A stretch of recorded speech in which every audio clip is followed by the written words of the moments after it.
ጋዲ እንዴ አንተ ሰውዬ አለህ እንዴ? ኧረ በእናትህ አንድ ቤት ገብቼ ዮሐንስ ወንጌል ምዕራፍ ቁጥር 15 አይመች የኛ አይደለም የጴንጤዎቹ አይደለም እኮ አለ እኮ ለእስራኤል ብቻ ነው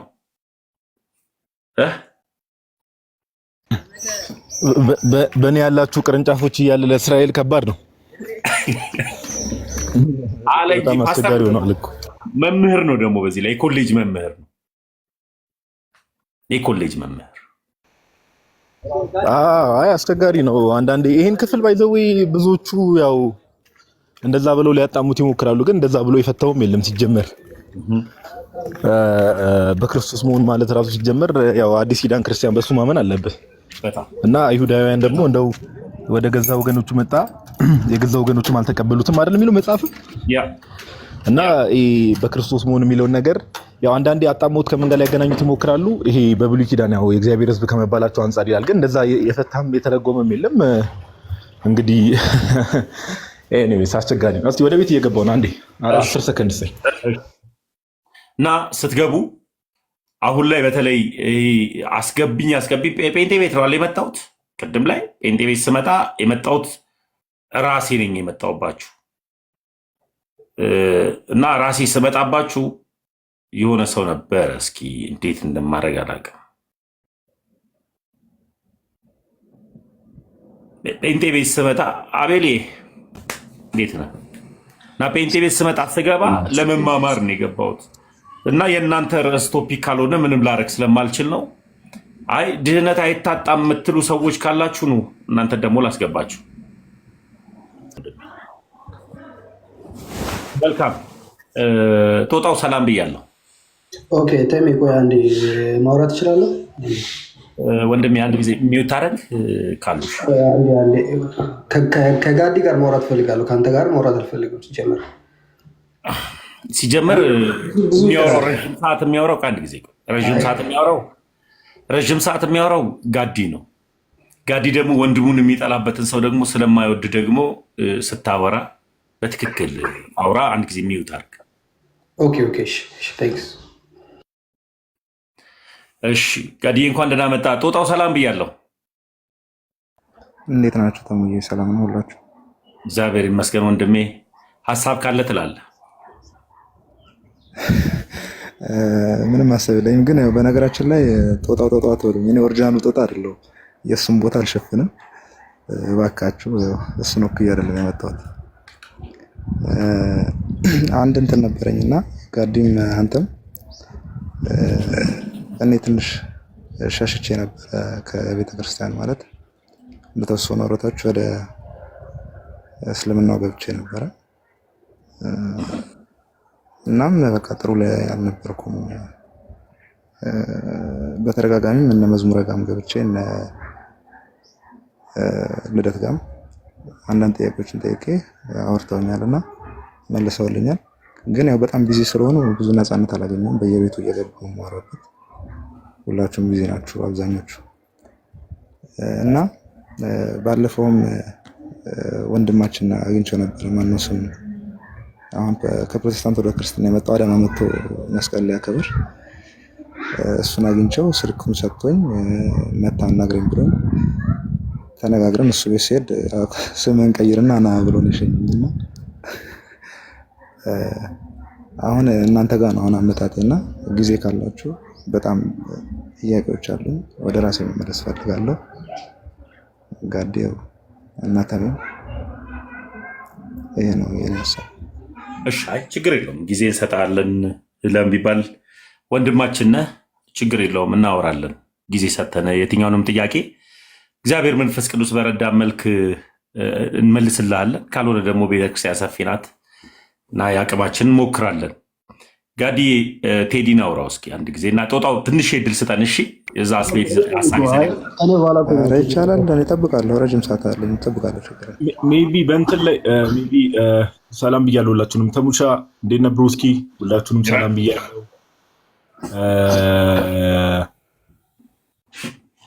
ገስት ላይ ያላችሁ ሰዎች አንተሽንም ጭምር ሜቢ አሁን ወንድማችን ጦጣው የሚል ዩዘር ኔም ጥያቄዎቹ ላይክ ቴዎሎጂካል ጥያቄዎች ናቸው። ሜቢ ካልሆነ ተነጋግረናል አይደለ? ያው ይሄ የሆነ አንድ ራሱን የቻለ ላይፍ ሴሽን አዘጋጅተን አንተ ያሉን ጥያቄዎች እያቀረብክ በዛ መልኩ እንትን ማለት ካለብን ሜቢ ቴዎሎጂካል ጥያቄዎች ናቸው ወይስ አላውቅም ሞር ኦፍ ስፒሪቹዋል ጥያቄዎች ናቸው ጥያቄዎች ጋዲ ያበዛብኝ አሁን ያልካቸውን በአማርኛ ደግማቸውና ልመልስልህ ቴዎሎጂካል ጥያቄዎች ናቸው ስለ ሃይማኖታዊ ጥያቄዎች ናቸው ወይስ ሞር ኦፍ ራስን ከመፈለግ አንፃር መንፈሳዊነት ላይ ትኩረት የሚያደርጉ ጥያቄዎች ናቸው ማለት ነው? ኧረ እኔ መጽሐፍ ቅዱስ ላይ እና በቃ የቤተክርስቲያን አስተምህሮት ላይ ብቻ ነው በቃ ጥያቄዎች። በተለይ አሁን ዋናው ጥያቄ ተመልሶልኛል። በኢየሱስ ክርስቶስ አምላክነት ላይ እግዚአብሔር ስታው መልሶልኛል። ወንድሜ መዝሙረ ዲያቆን መዝሙረ ያሬድ ረጅም ሰዓት ኮሜንት ዘግቶ ከሁለት ሰዓት በላይ ቁጭ አድርጎ አውርቶኛል እና በዛ ላይ ጥያቄ የለኝም። ግን ከዛ በታች ያሉ አንዳንድ ጥያቄዎች አሉ። በዛ ላይ ነው ጥያቄ። እሺ እግዚአብሔር በረዳ መጠን እንትን እንላለን። ሜቢ ሰፋ ያሉ ጥያቄዎች ከሆነ እንዳልኩ እኔም ፕሪፈር የማደርገው እሱ ነው። አሁን ተሜ ይዞ የገባው ድረስ ባናቀም አላቅም ፎሎ የምታደርገኝ ከሆነ ቀን አሬንጅ አድርገን በስርዓት እስቲ ፎሎ አድርገኝና ቀን አሬንጅ አድርገን እኔ አሁን ፕሪፈር ማድረግ እውነት ለማውራት እሱን ነው የተወጣ እውነት ለማውራት ርዕስ ይዘን ስፔሲፊካሊ ላይክ እንደዚህ ኮመንት ተዘግቶ ሰዎችን በዛ ጥያቄዎች ውስጥ መማር የሚችሉ ከሆነ በዛ መልኩ ማድረግ አይ ቲንክ ጥሩ ነው ብዬ አስባለሁ። ፎሎ አድርገኝና ችግር የለም። እኔ አሁን እንደሌሎቹ እንትን አንልም። ፎሎ አድርገን ከዛ በኋላ ቀን አሬንጅ አድርገን ከዛ በኋላ ያሉን ጥያቄዎች በሙሉ በዛው መልኩ አድሬስ እናደርጋለን። ምን ታስባለህ? በጣም ደስ ይለኛል። በውስጥ ወይ ጽፍላለሁ ስልኬን አስቀምጥልና እኔ ብቻ አይደለሁም በነገራችን ላይ ጋዲ ትንሽ ከቤተሰብም ባለቤቴንም ትንሽ እንትን ብያለሁና ዞር አድርጋታለሁ እሷን ወደ እኔ ማለት ነው። እና ሰፋ ያለ ነገር ስለሆነ እንዳልከው ይሻላል። አንተ እንዳልከው ስልክህንም አስቀምጥልኝ አንተሽም ጻፍለት ለኔም አንተሽም ለተምም ጻፍልኝና ከዛ በኋላ ችግር የለውም። እሺ እናወራለን። እሺ ወንድሜ እሺ አመሰግናለሁ። እና በርታ ምናምን ነገር ያው አንዳንዴ አሁን ላይቭ ላይ እንደዚህ አይነት ነገር ሲወራ በቃ አሁን እዚህ ጋር ካሉ ወንድሞች ውጭ ሌላ ሰው ድንገት ሄሎ ተምዬ ይቅርታ ስለገባው አንዴ ቆይ በጣም እየተቆራረጠ ነው ወይ አንዴ ታፕ ታፕ እናድርግ ኮፒ ሊንክ ሼር እናድርግና ድምፁ ይቆራረጣል በጣም የሁለታችሁም አይሰማም። እሺ ያንተ ታፕ ኮፒ ሊንክ እናድርግና አንዴ ከፍ እናድርገውና ከዛ እናወራለን። ያንተ ላይ ይቀጥል እና አይነት ሁኔታዎች ውስጥ ምንድነው ብዙ ሰዎች ሜሴጅ ሊጽፉ ይችላሉና አሁን እዚህ ገስት ላይ ካሉ ወንድሞች ምናምን ውጭ አንተ ገና ያልጠነከርክ ምንም ያላልክ ክርስቲያን ጥያቄዎች ያሉበት ሰው ስለሆንኩ በተቻለ መጠን እዚህ ገስት ላይ ካሉ ሰዎች ውጪ የሚጽፉልን ነገር በተቻለ መጠን ሪስፖንድ ባታደርግ መልካም ነው ብዬ አስባለሁ እንደ ሐሳብ። እሺ እሺ ተቀበላለሁ ባዲ። እሺ እግዚአብሔር ካንተ ጋር ይሁን። እኔም ፎሎ አድርጌያለሁ በውስጥ እናወራለን ከኔ ጋር አይካደር። እሺ ይሄ ልጅ በነገራችን ላይ ካልዱሽ ምን አለ መሰለህ ብዙ ጊዜ ከትልልቅ ሰዎች ጋር ትልልቅ የሆነ ሀሳቦችን ብታወራ ደስ ይላል። አንተ ብዙ ይቀራል። ቆይ አንተ አሁን ጥላቻ አለብን። ዛታች ቁጭ ምን አይነት ደረቅ ልጅ እንደሆነ አላውቅም። በቃዶሽ ትበሳጫለህ እንዴ? እኔ እኮ በቃዶሽ አልናደድም። ባይዘው ጤነኛ ነው ብዬ አላስብም። እውነት ለማውራት ወይ በእውቀት ያወራል ወይ በሆነ ነገር ያወራል። እንዲሁ ዝም ብሎ የመዳረቅ መንፈስ ያለባቸው ሰዎች ስላሉ እንደዚህ አይነት ሰዎችን ቦታ መስጠት አያስፈልግም። ተምዬ ያ ቴዲ ከፖዝ ከወጣ ውጣ። ቀጥሎ ድህነት ዮሐንስ ወንጌል ምዕራፍ 15 ላይ ነው የምናወራው። ጋድዬ ስፔሻሊ ድህነት አይጠፋም የሚሉ አንዲት እህት ምን አለች? ቀደም ላይ ገባሁበት ቤት ድንገት ከሰማ አላቅም ሴት ናት ሳወራት አንድ ሰው አለች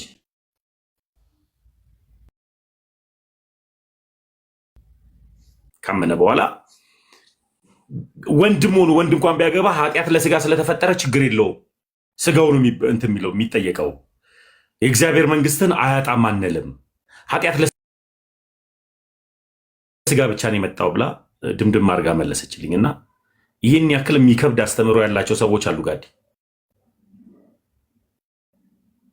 አዎ አሁን ምንድነው ሰዎች ምን ይላሉ ሳይሆን እግዚአብሔር ቃል ምን ይላል የሚለው ነገር ላይ ነው ትኩረት የምናደርገው። ተምዬ እግዚአብሔር ቃል ምን ይላል ነው። ቅድም አንድ ፖይንት ወደ ቤት አንተ ገስት ላይ ጆይን ሳላደርግ አንድ ነገር ሳነሳ ሰምቻለሁና ሰው መልካም ፍሬ ማፍራት ይችላል። ኦፍኮርስ ማፍራት ይችላል። አሁን ጌታችን አንዳንዴ ምን ያደርጋሉ መሰለኝ? ጌታችን ቃልን ምን ያህል እንደሚያጠማዝዙ እነዚህ ሰዎች በጣም ይደንቀኛል። ምንድነው የእግዚአብሔር ፍቃድ አለ። ተምዬ እንደምታውቁ የእግዚአብሔር ፍቃድ ምንድነው? አንደኛ ጢሞቴዎስ ምዕራፍ 2 ላይ እግዚአብሔር አምላክ ቅዱስ ሐዋርያ ቅዱስ ጳውሎስ ሲናገር ምን ይላል? ሰዎች ሁሉ እንዲድኑና እውነትን ወደ ማወቅ እንዲደርሱ በሚወድ በመድኃኒታችን በእግዚአብሔር ፊት ይላል። የእግዚአብሔር ፍላጎት አለ። እግዚአብሔር ፍላጎቱ ምንድነው ከተባለ ሰዎች ሁሉ እንዲድኑ ነው። ተምዬ እግዚአብሔር ፍላጎቱ አለ ተብሎ ግን እግዚአብሔር ደግሞ እንዳልከው ይሄ ነፃ ፍቃድ እንደማይሰጥ አምላክ ደግሞ እንዲህ አሁን ተምዬ ድንገት ከቤት እየወጣ አሁን ከቤት ብትወጣ እንዲህ አንጠልጥሎ መልካም ስራ የሚያሰራ እንደዚህ አይነት አምላክ አይደለም። ነፃ ፍቃድ ነው የምትጠቀመው። ነፃ ፍቃድ የሚባል ነገር አለ። ሰው ፍቃዱን ለእግዚአብሔር ካስገዛ እግዚአብሔር በእርሱ በኩል ይሰራል። ሰው ምኑን ፍቃዱን ለእግዚአብሔር ካስገዛ፣ ፍቃዱን ለእግዚአብሔር ማስገዛት ማለት ደግሞ እግዚአብሔር የሚለውን ነገር አሜን ብሎ መቀበል፣ የእግዚአብሔርን ትእዛዝ መጠበቅ፣ እነዚህ ነገሮች ናቸውና ጌታ አንድ የተናገረው ነገር አለ። ራእይ ላይ ምን ይላል መሰለ? ራእይ ምዕራፍ 22 ቁጥር 13 ላይ ለእያንዳንዱ እንደ ስራው መጠን እከፍል ዘንድ ከኔ ጋር ነው። እንደምኑ መጠን? እንደ ስራው መጠን እና ይሄ ሰውን ሮቦት የማድረግ አይነት ትምህርት ሰው ድነት አያጣም ምናምን። ያው ድነት አያጣም እኮ ተምዬ፣ አሁን ከኛ ጋር ራሱ ከማውራታቸው በፊት ምንድነው እዛው እርስ በራስ ቢወያዩ ጥሩ ነው። ድነት አይጠፋም ብለው የሚያምኑ ፕሮቴስታንቶች አሉ፣ ድነት ይጠፋል ብለው የሚያምኑ ፕሮቴስታንቶች አሉ። እንደው እኛ ያው የመጽሐፉ ባለቤቶችም እኛ ስለሆንን እኛ ክርስቲያኖች እናስተምራቸው ብለን ነው ላይቭ የገባነው እንጂ ምንም ግልጽ የሆነ ነገር ነውና ሜይ ቢ ድነት አይጠፋም ብላችሁ የምታስቡ ፕሮቴስታንቶች ካላችሁ ገስት መላክ ትችላላችሁ። ቴዲ ጴንጤ ነው መሰለኝ እና እስኪ ቴዲ እናውራው። እስኪ ቴዶ ነው የሚለው።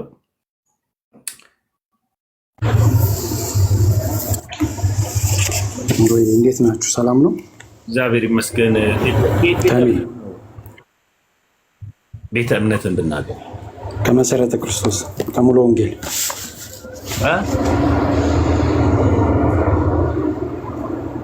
ቴዶ ድምፅ አለ፣ በጣም ይጮዋል ድምፅ። በኋላ ሌላ ሰው ቴዶ ድምፅ አለ። ሚዩት አድርገው። ይሰማል? አዎ ሚዩት አድርገው። ድምፅ ሲስተካከል ታወራለህ። ከሁለት ቸርች ስለሆንክ በኋላ እሺ። ሌላ ፕሮቴስታንቶች ዮሐንስ ወንጌል ምዕራፍ 15 ላይ ነው የምናነበው። ታሚ ይሰማል? እኔ አዎ ትሰማለህ፣ ግን ድምፅ ይጮሃል ወንድሜ። መሰረተ ክርስቶስ አልኩ እኮ ተሜ። መሰረተ ክርስቶስ ፕሮቴስታንት ከመሰረተ ክርስቶስ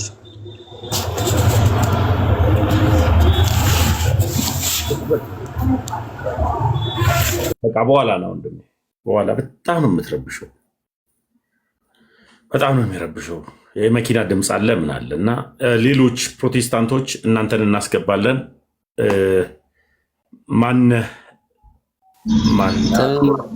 ሰላም ለሁላችሁም ብያለሁ። ጋዲም ሁላችሁም ተሙ በእንትን ፈልጌህ ነበር። እኔ ያው ኦርቶዶክስ ተዋሕዶ ቤተክርስቲያን እምነት ተከታይ ነኝ፣ ግን ሁለት እህቶቼ ፕሮቴስታንት እምነት ተከታይ ናቸውና እኔም ያው እግዚአብሔር ይመስገን በአብዛኛው ያው እዚሁ ቁጭ ብዬ ነው የበለጠ እውቀቱን የገበየሁትና ከእናንተ ከነልደት ከነጋዲ እና ከሌሎችም ወንድሞቻችን እና ፈለገ ማነው ከልደተ ቃል ጋር በስልክ አገናኝቻቸው ነበር፣ እያወሩ ነበር እና ልደት አልተመቸውም። በአብዛኛው ጥያቄዎች በቴሌግራምም በዋትስአፕ ማስቀምጣለት እንዳጋጣሚ ሆኖ አልመለሰላትም እና እዛው ደብረ ዘይት ነው እና እግር መንገዳችሁን ስትሄዱ በአካል ብትገናኙ፣ አለበለዚያ ግን ስልክ ሰጥቻችሁ በቴሌግራም ጥያቄዎቿን እና ጥያቄዎቻቸውን ብትመልሱላቸው የሚል ነው ያለኝ ሀሳብና ካላስቸገርኳችሁ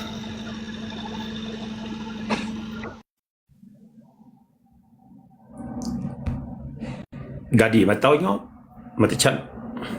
መጣል መጣል። መቼም ተሙ ካልሰማኝ ጋዲ ሰምተኛል ብዬ አስባለሁ። ሰምቻለሁ ወንድማችን። ምን እና ከተማ በመሃል ኔትወርክ ትብሎ ነበር። ጋዲን በትልቁ አድርገው ወይ? አይ ቆይ ችግር የለውም እኔ እዚህ እሆናለሁ። እንደዚህ እሺ።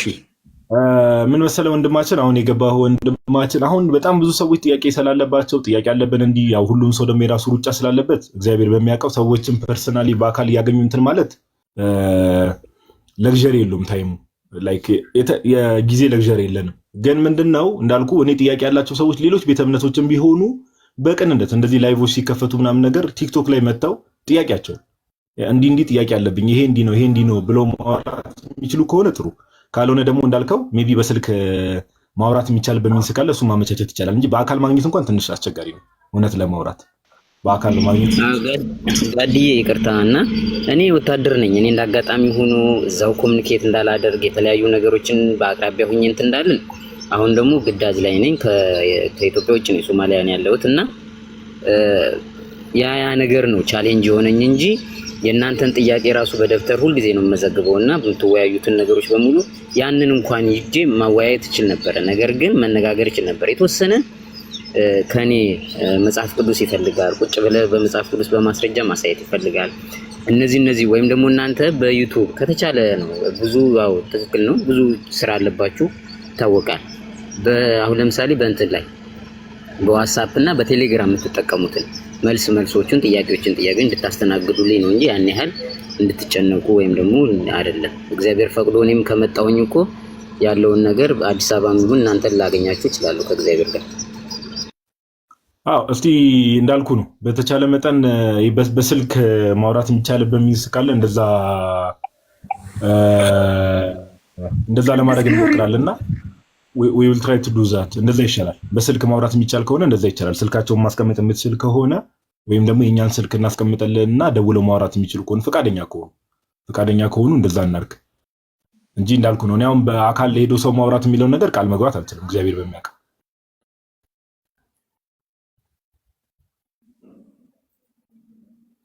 ጋዲ በቃ ስልክ አስቀምጥልኝ ለኔ ከዛ በኋላ ያለው ነገር እናወራለን ወንድሞች። እሺ እግዚአብሔር ያክብርልኝ። ሐሳባችሁን ያው ጊዜያችሁን ስለሰጣችሁኝ አመሰግናለሁ። ወጥቻለሁ ቦታ እንዳይልስ ነህሚያን አውራው እስኪ ጋዲ አንድ ጊዜ ኔትወርክ እያስቸገረ ነው እንዴ ፓፓ? አሁንስ አይ ሰው ሳስገባ ነው እኔ ነው አንዴ በትልቁ አንዴ በትንሹ እየሆንኩ እንደዛ ተጋባው ነው ወይ ካሜራ አይደለም ነው እኔ ሰው ሳስገባ አንተ በትልቁ አለ ያለው እኔም በትልቁ ያደርጋል። እንደዚህ ቲክታክ እንደዚህ አዲስ ነገር ነህሚያን አውራው እስኪ። እሺ ነህሚያ የሚል ዩዘር ኔም ነህሚያ።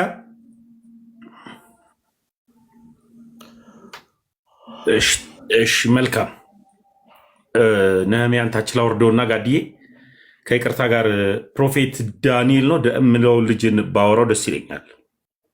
አውራው ችግር የለውም። ፕሮፌት ዳኒ ሰላም ብያለሁ። ሰላም ይብዛ ተሜ እንደት ነህ? እግዚአብሔር ይመስገን።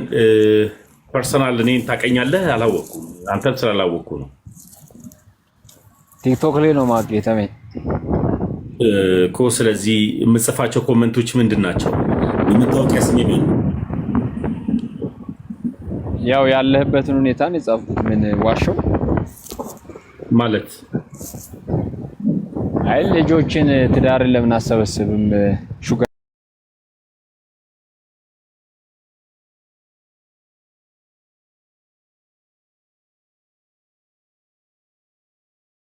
አንተ እንድትማር እንድትለወጥ እንድትወጣ ካለበት ችግር ውስጥ ተሚ ወይ ተሚ አይ ቆይ እንደዚህ አይነት ሰዎች ባይዘው ታች ያላችሁ ሰዎች እንድታስተውሉ የምንፈልገው እነዚህ አሁን ፕሮፌት ምናምን እያሉ ዝም ብለው የሰፈር ሸቀጥ ነጋዴዎች። ጋዲሳ አንተም ልጅነትን ተጠቀም። ዝም ብለህ ተረጋጋ። ዝም ብለህ አታወራ። እንደ ሙር ለማውራት አትሞክር። በስርዓት እንኳን ማውራት የማችል ሰው ያውን ቁጭ ብለህ ገብተህ ራሳቸውን ፕሮፌት ነብይ ምናምን ይሉና የእግዚአብሔር ሰው ነን ይሉና ያው ሐሰተኛ መሆናቸው መቼስ ኤቭሪባዲ ኖውስ ኢት። እና ተሜ ከእንደዚህ አይነት ሰዎች ጋር ለወደፊቱም ይሄ ወርዶ ማውራት አያስፈልግም። ልክ እንደዚህ አይነት ልቅ የሆኑ ሰዎች ሲመጡ ወዲያው በቃ ዲስኮኔክት ማድረግ ነው። በቃ ልቅ የሆኑ ሰዎች አሉ፣ ይሄ በቃ ስድ የሆኑ ሰዎች አሉ፣ ኖርማል እና እንደዚህ አይነት ሰዎች ወደ ካዕባ መላክ ነው እንጂ ከእንደዚህ አይነት ሰዎች ማጣጣል ሄዶ ወይ ደህና ቦታ ሁን ወይ የሆነ ቦታ ሁን አውራ። ለምንድን ነው እንደዚህ እሺ የሚልበት ቦታ እንዴ? ተረጋጋሽ። ምንድን ነው እሺ? አሁንም ጫጫ ከጀርባ ኔትወርኩ ድምጽ ስለሚቆራረጥ ለዛ ነው። እሱ ነው። ይሄንን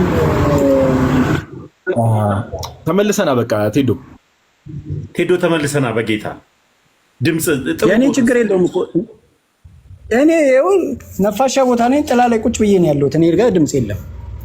ድምጻችሁ ቆራረጣል ነው እኮ እንጂ እኮ የኔ ችግር የለም። ያንተ ነው ኔትወርኩ። ታች ያሉ ሰዎች በደንብ ዮሐንስ ወንጌል ምዕራፍ 15 እንድናወራ ነው የፈለኩት። ቴዶ ያንተ ኔትወርክ ነው ችግሩ። ታች ያሉ ሰዎች የኛ ድምጽ በደንብ ይሰማቸዋል። ያንተ ኔትወርክ ነው እየተቆራረጠ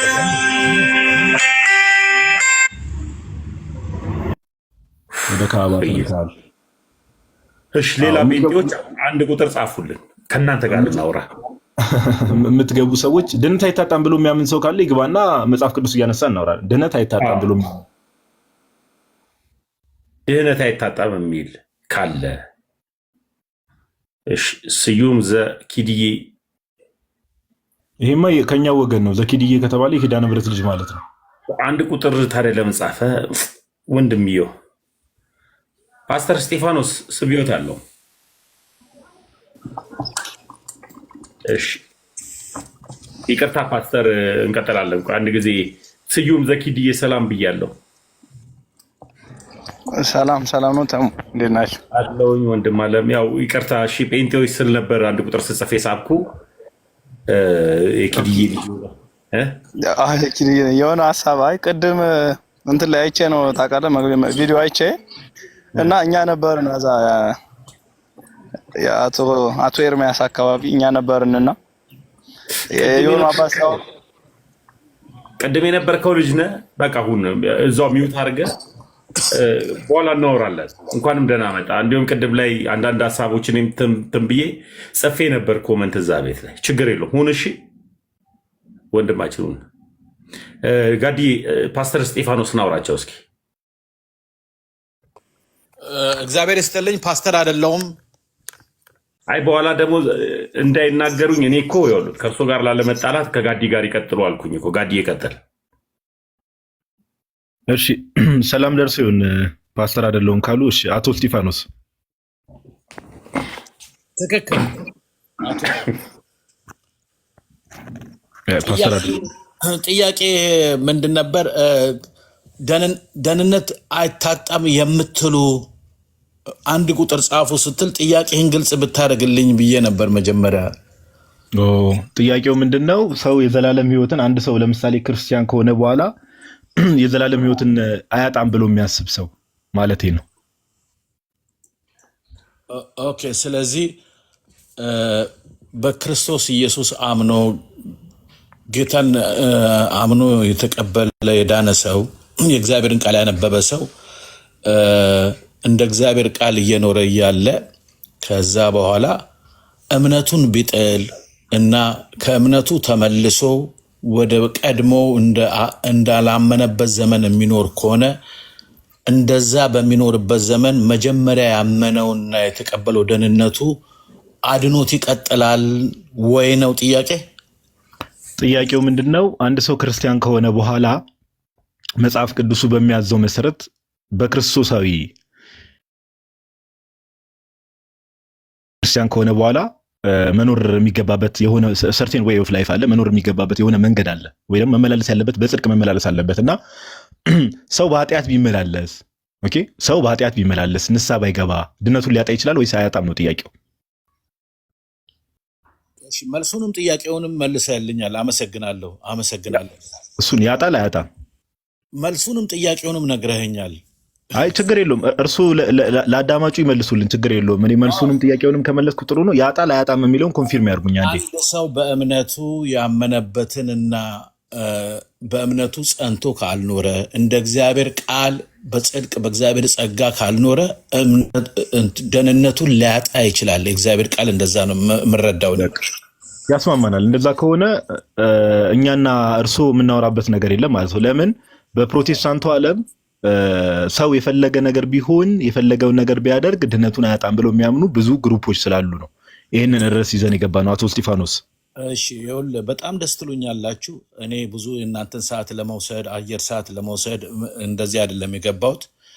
እኔም በፕሮቴስታንት እምነት ውስጥ ተወልጄ ነው ያደግኩት። ፕሮቴስታንት ራሱ ብዙ አይነት ሺህ ክፍፍል ያለው ብዙ ሴክት ያለው ነው። ስለዚህ በአንዱ ትምህርት የአንዱን አቋም መያዝ አይቻልም እና እኔ ይህን ትምህርት ከልጅነቴ ጀምሮ የእግዚአብሔርን ቃል ስማር ያደግኩ ነኝ።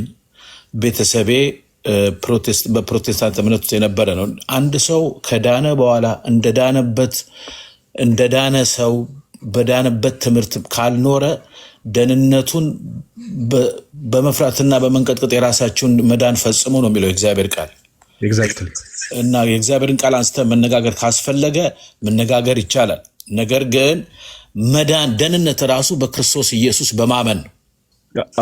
እሱ ላይ አይደለም ጥያቄው፣ እሱ ላይ አይደለም። አሁን ከርዕስ እንዳንወጣ በቃ አሁን አረጋግጠውልናል። ፊልጵስዩስ መልእክት ምዕራፍ 2 ቁጥር 12ን ሲጠቅሱ መዳናችሁን በፍርሃትና በመንቀጥቀጥ ፈጽሙ ያለው ጳውሎስ ለክርስቲያኖች ነው። ይህንን መልእክቱን ላይ ጻፈው ፈጽሙ እያላቸው ነው። ኦልሬዲ የዳኑ ክርስቲያኖችን የአንድነት ደግሞ ይዘው ማስጠበቅ እንዳለባቸው መፈጸም እንዳለባቸው እየነገራቸው ጳውሎስ ሲነግራቸው እንመለከታለንና እርሶና እኛ እዚህ ጉዳይ ላይ ምንም የሚያከራክረን የሚያወያየንም ነገር ስለሌለ እዚህ ላይ ቢበቃን መልካም ነው። አቶ እስጢፋኖስ ልክ ነው። እግዚአብሔር ይስጥልኝ።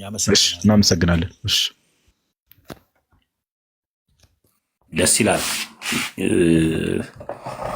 ሰላም ብያለሁ ጋዲዬ። እንደገና ጴንጤዎች ርዕሱ ቅድም ላይ ስወያ የነበራችሁ ሰዎች ካላችሁ ድህነት ይጠፋል አይጠፋም የሚል ስለሆነ ሀሳቡ በተለይ ዮሐንስ ወንጌል ምዕራፍ 15 ላይ ያለውን ሀሳብን ይዘን ነው የምንወያየው። ሌሎቻችሁ አንድ ቁጥር ጻፉልኝ። ስዩም ከአንተ ጋር ቅድም ላይ ኤርሚያስ ቤት ነበርክና እያየሁኝ ነበርኩኝ አንዳንድ ሀሳቦች። እነሱ ለቲክታክ አዲስ ና አይደል ስዩምዬ?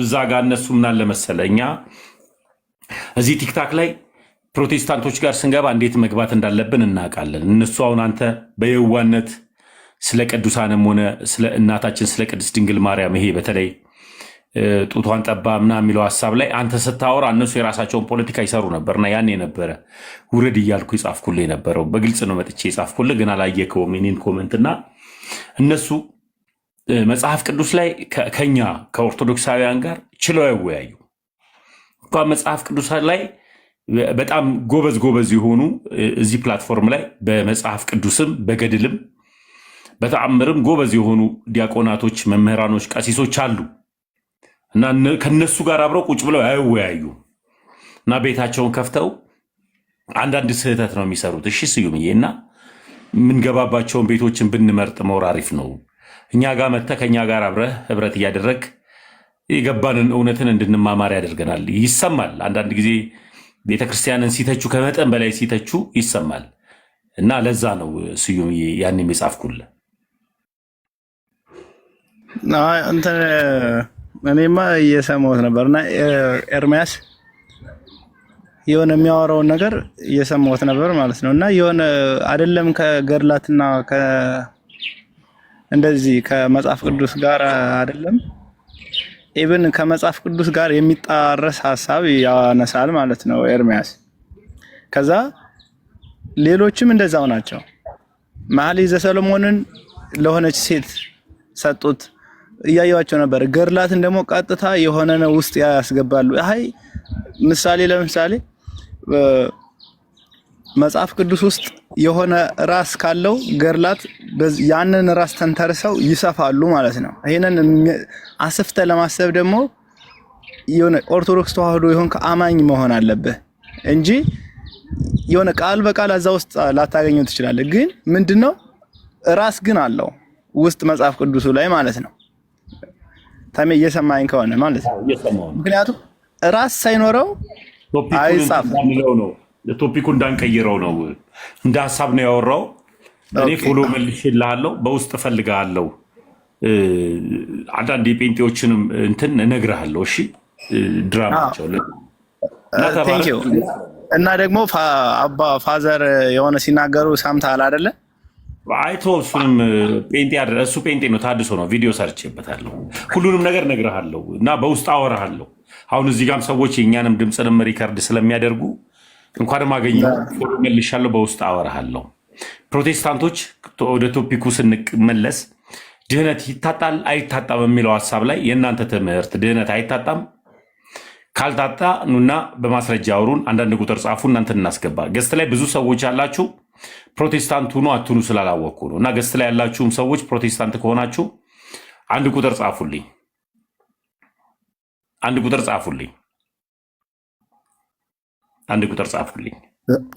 እግረ መንገዴን ሜቢ አንድ ሀሳብ ለማንሳት ምንድን ነው አሁን ይሄ እንደው ያው ሁሌም እንደምንናገረው በፕሮቴስታንቱ ዓለም በጣም ከሚያስቁ ነገሮች በጣም ብዙ የሚያስቁ ብዙ ልክ ያልሆኑ ነገሮች እንዳለው ሁሉ ግን በጣም ሊሰመርበት የሚገባው አንዱ ነገር ምንድነው? ለትምህርት ግዴለሽ ናቸው። ሁሌ እንደምናገረው ለትምህርት ግዴለሽ ናቸው። they don't care በቃ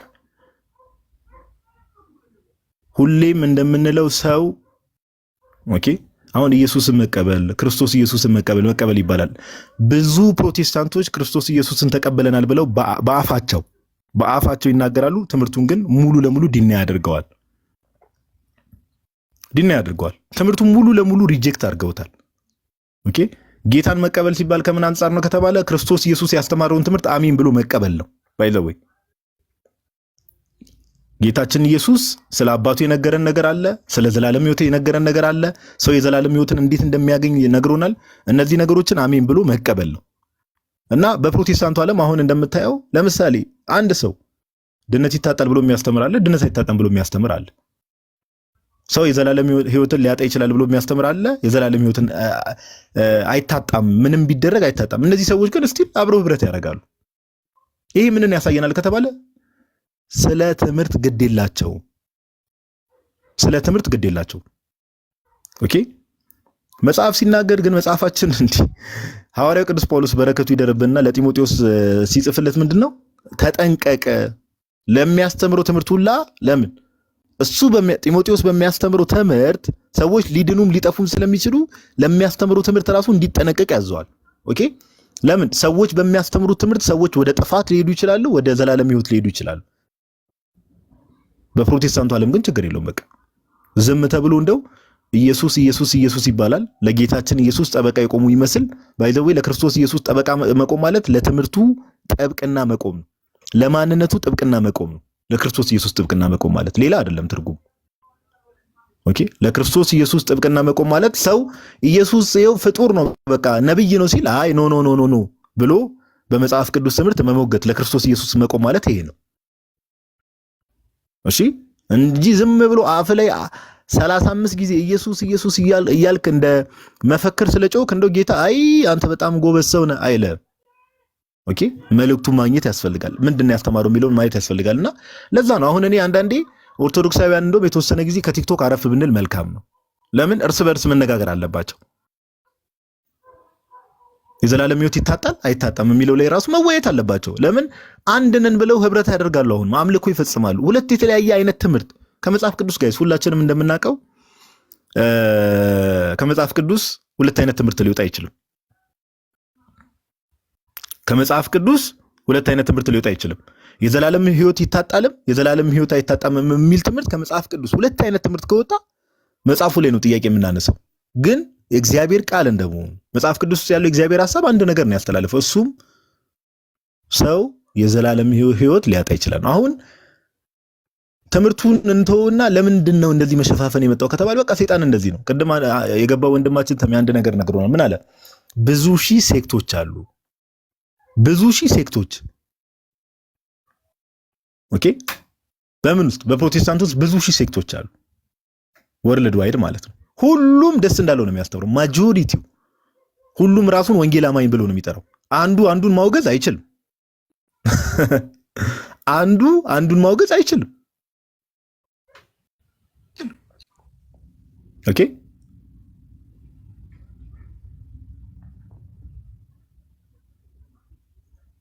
እና ለዛ ነው አሁን እዚህ ኢትዮጵያ ውስጥም ያሉን ፕሮቴስታንቶችን ስንመለከት እንዲህ ብጥስጥስ ያለ እልፍ አላፍ ስንት ሺህ አይነት ትምህርት ያላቸው። ለዛ ነው በቃ ማንንም ማውገዝ አይችልም። ሁሉም እንደፈለገ ተነስቶ ያስተምራል። አንድ የሚያደርጋቸው ነገር ግን እንደው ዝም ብሎ አፍ ላይ ኢየሱስ የማለት ጉዳይ አለቀ። ኢየሱስ በማለት ጉዳይ ኦንሊ ጂሰሶችም ኢየሱስ ይላሉ። ኦኬ እና ለትምህርት መጠንቀቅ አለባችሁ። ውድ የወንጌል አማኞች ወንድሞቻችን ለትምህርት ትልቅ ቦታ መስጠት አለባችሁ። እንደው ዝም ብሎ የስሜታዊነት ጉዳይ አይደለም። እና ለዛ ነው ኦርቶዶክሳውያንን ኦርቶዶክሶችን ባለፈው መካነ ኢየሱስ ብለን ድረስ ይዘን ገብተን ነበር። ማጋ ነው ድምጽ ያለው? ማን የገባው? እስቲ ቆይ ጦጣው ጋር መሰለኝ ነው። እሺ ሚዩት አድርገዋል። እሺ ቆይ ወይም ተበልሶ ይግባ። ሚዩት ላደረገው ብዬ አልጠፋልኝ። ሂድ ቀጥል። እና ለዛ ነው አሁን ባለፈው በፕሮቴስታንቱ ዓለም ውስጥ የሚደረጉ በትምህርት ደረጃ ያሉ እምነቶች በሙሉ ኦርቶዶክስ ቤተክርስቲያን ውስጥ ያሉት እምነቶች ማጆሪቲ ኦፍ ዘም በፕሮቴስታንቱ ዓለም ውስጥ የሆኑ ሴክቶች ውስጥ ያው ትምህርት መኮረጃው የተለመደ ነገር ስለሆነ በፕሮቴስታንት ሴክቶች ውስጥ አሉ። ግን እርስ በርስ መቃወም ያንተ ትምህርት ልክ አይደለም እንዲህ መባባል የሚባል ነገር የለም። በቃ ሰው ይሄን ማስተዋል እንዴት ያቅተዋል? አሁን በጣም በሚያሳዝን ሁኔታ ግን ኢትዮጵያ ውስጥም ያሉት እንዳለ እንደምትት በጴንጤቆስጣሎች እየተዋጡ ነው። በጴንጤዎች እየተዋጡ ነው። ኢትዮጵያ ውስጥ ያሉ ሌሎች ራሱ አሁን እነዚህ ሜንላይን ፕሮቴስታንትስ የሚባሉት በጴንጤዎች እየተዋጡ ነው። ኢቭን እንደምታውቁት አሁን ለምሳሌ ልሳን ቅብርጥስ የተተተተ ምናምን የሚባሉት ይሄ ብድግ ብሎ መፍረጥ መንቀጥቀጥ የሚባለው ነገር መካነ ኢየሱስ ቸርች ውስጥ ራሱ እየገባ ነው። በእርግጥ እሱ እንኳን መካነ ኢየሱስ ውስጥ አይደለም ካቶሊክ ቸርች ውስጥም እየገባ ነው። በዓለም አቀፍ ደረጃ ካቶሊክ ቸርቾች ውስጥ ራሱ እነዚህ ካሪዝማቲክ ሙቭመንት የሚባሉ ነገሮች ካቶሊክ ቸርች ውስጥ ራሱ እየገባ ነው። እውነት እናውራ ከተባለ ኦኬ።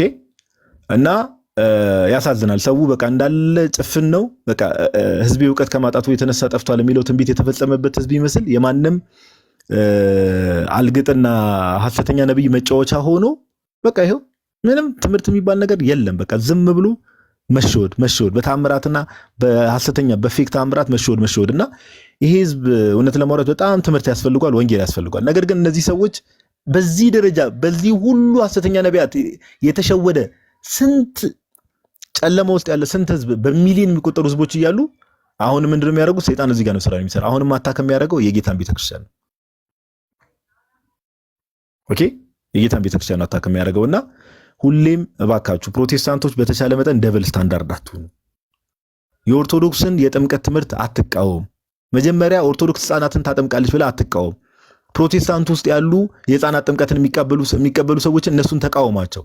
እነሱን በትምህርት ሞግታቸው ቤተክርስቲያንን ከመንካት በፊት ጥምቀት ያድናል ወይስ አያድንም የሚለውን አትቃወም። ቤተክርስቲያንን አታክ አታድርግ። መጀመሪያ በፕሮቴስታንት ዓለም ውስጥ ያሉ ጥምቀት ለድነት ብሎ የሚያምኑ ሰዎች እነሱ ሞግታቸው።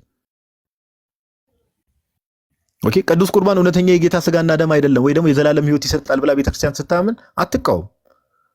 እኛን ከመቃወም እኛን ከመሞገት በፊት ባይዘው እንደዛ ስንል በደም መልስ መስጠት እንችላለን። መልስ የመስጠት ማቀም አላት ቤተክርስቲያን። ግን እኛን ከመቃወማችሁ በፊት በፕሮቴስታንት ሰርክል ውስጥ ያሉ ይህንን ትምህርት የሚያምኑ ሰዎችን እነርሱን ተቃወማቸው።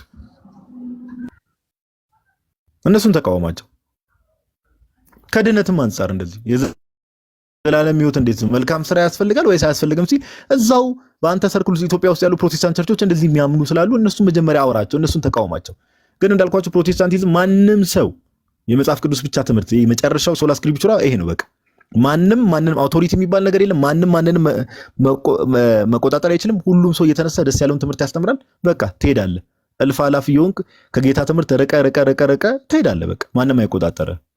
ስለዚህ ፕሊዝ አሁን የራሱ ድነት ይታጣል የሚለው ነገር ላይ ከኛ ከኦርቶዶክሳውያን ጋር መወያየት ያለባቸው እርስ በእርሳቸው እዛው ነው መነጋገር ያለባቸው። ቱ ቢሆንስ በጣም ልዩነት ስላለ ማለት በዚህ ትምህርት ራሱ እነሱ ጋር ኦኬ። በጌታ ቤተክርስቲያን ውስጥ ልዩነት በዚህ ደረጃ የለም። ፕሮቴስታንቲዝም በፍጹም የጌታ ቤተክርስቲያን ላለመሆኑ አንዱ ማሳያ ትምህርታዊ ነገሮች፣ ሐዋርያዊ ቅብብሎች፣ ሌሎች የሚነሱ ነገሮች እንደው አንዱ ይሄ ነው። በቃ አንዱ ይሄ ነው። በፍጹም የፕሮቴስታንት ትክክለኛው ትምህርት ምንድነው? የትኛው ትምህርት ነው ተብሎ ቢጠይቅ ማንም ሰው አይመልስም። እስኪ ኮሜንት ላይ የፕሮቴስታንቲዝም ትክክለኛ ትምህርት ነው የትኛው ነው ብትባሉ ማንም ሰው አይመልስም። ለምን? ፕሮቴስታንት የሚለው አምብሬላ በጣም ሰፊ አምብሬላ ነው። ኦኬ ጌታ ግን ሐዋርያትን ያስተማራቸው ትምህርት ለዘላለም ህይወት የሚሆነውም ትምህርት ሐዋርያትም ደግሞ ዓለም ላይ ወንጌልን ሲሰብኩ ግን አንድ አይነት ትምህርት ነው ያስተማሩት። በቃ አንድ አይነት መልእክትን ያስተላለፉት። ሰው እንዴት መዳን እንዳለበት እንዴት መኖር እንዳለብን ያሉትን ነገሮች ሐዋርያት በግልጽ ነው። ሐዋርያን አቦም ያንን ትምህርት ነው ያስቀጠሉት። በዚህ ደረጃ የተበጣጠሰ ትምህርትም የለምና እባካችሁ ለመንቃት እንሞክር። ኦኬ እባካችሁ ለመንቃት እንሞክር ለማለት ያክል ነው። ይቅርታ ተም እያስረዘምኩት። ኧረ ምን ታስረዝመዋለህ? ስለነሱ ተወርቶ ስለማያልቅ ታዲያ ምን እናድርገው? ጋድዬ ቃለ ሕይወት ያሰማልን ወንድሜ። መምህር ብሬ እንኳን ደህና መጣ። እንኳን ደህና ቆያችሁኝ። ተሜ እንዴት ናችሁ? እግዚአብሔር ይመስገን። አሜን ፋሽን እንዴት እየሆነ ነው? አሜን ፋሽን ጥሩ ላይ ነው። ይገርማል። ጋዲና ሱበነዋል። ቃል ያሰማልን ጋዲ። እኔ ባይዘው አንተ አሱበኝ ሳይሆን እንዲሁ ከመስቀያው ነው ወንድማችን ማራካ እንዳለ ነው። መስቀያው ግን መልበስ አለበት። ብራንድ ለባሽ ነው ጋዲ፣ እንዳታማው በዚህ ጉዳይ ጋሚያ እኔ ሰልባጅ ነው እንደሚሸጠው ተሜ የተከባለ ላይቭ ነው። ብዙ ማውራት አልፈልግም። ላይቭ ነው እንዳላወርድ ተሜ። አይ ጋዲ ወይ አይ ማገልደም አለበት አይደል? ያው አንተን መስቀያው እንዳለ ሆኖ ግን ማገልደም አለበት። አንዳንዴ ያው እንግዲህ እኮ መስቀያው ነው እኮ ልባቡን ራሱ የሚያሳምረው ይባላል እኮ። ግን ልባብ ያስፈልገዋል መስቀያውም ቢሆን። አይ በርዬ እንኳን ደህና መጣ። ለማንኛውም እንኳን ደህና ቆያችኝ። እንዴት አላችሁ? ሰላም ናችሁ ሰዎች? ሁሉ ሰላም? አምላክ ይመስገን። ብሩክ አሜን ፋሽን እንግዲህ ብቅ እያላችሁ ሰዎች እንመጣለን። ኮዬ ፈጬ እንመጣለን። እሺ ቀጥሉ። ሰው ገብቷል ታውቃለህ ተሜ?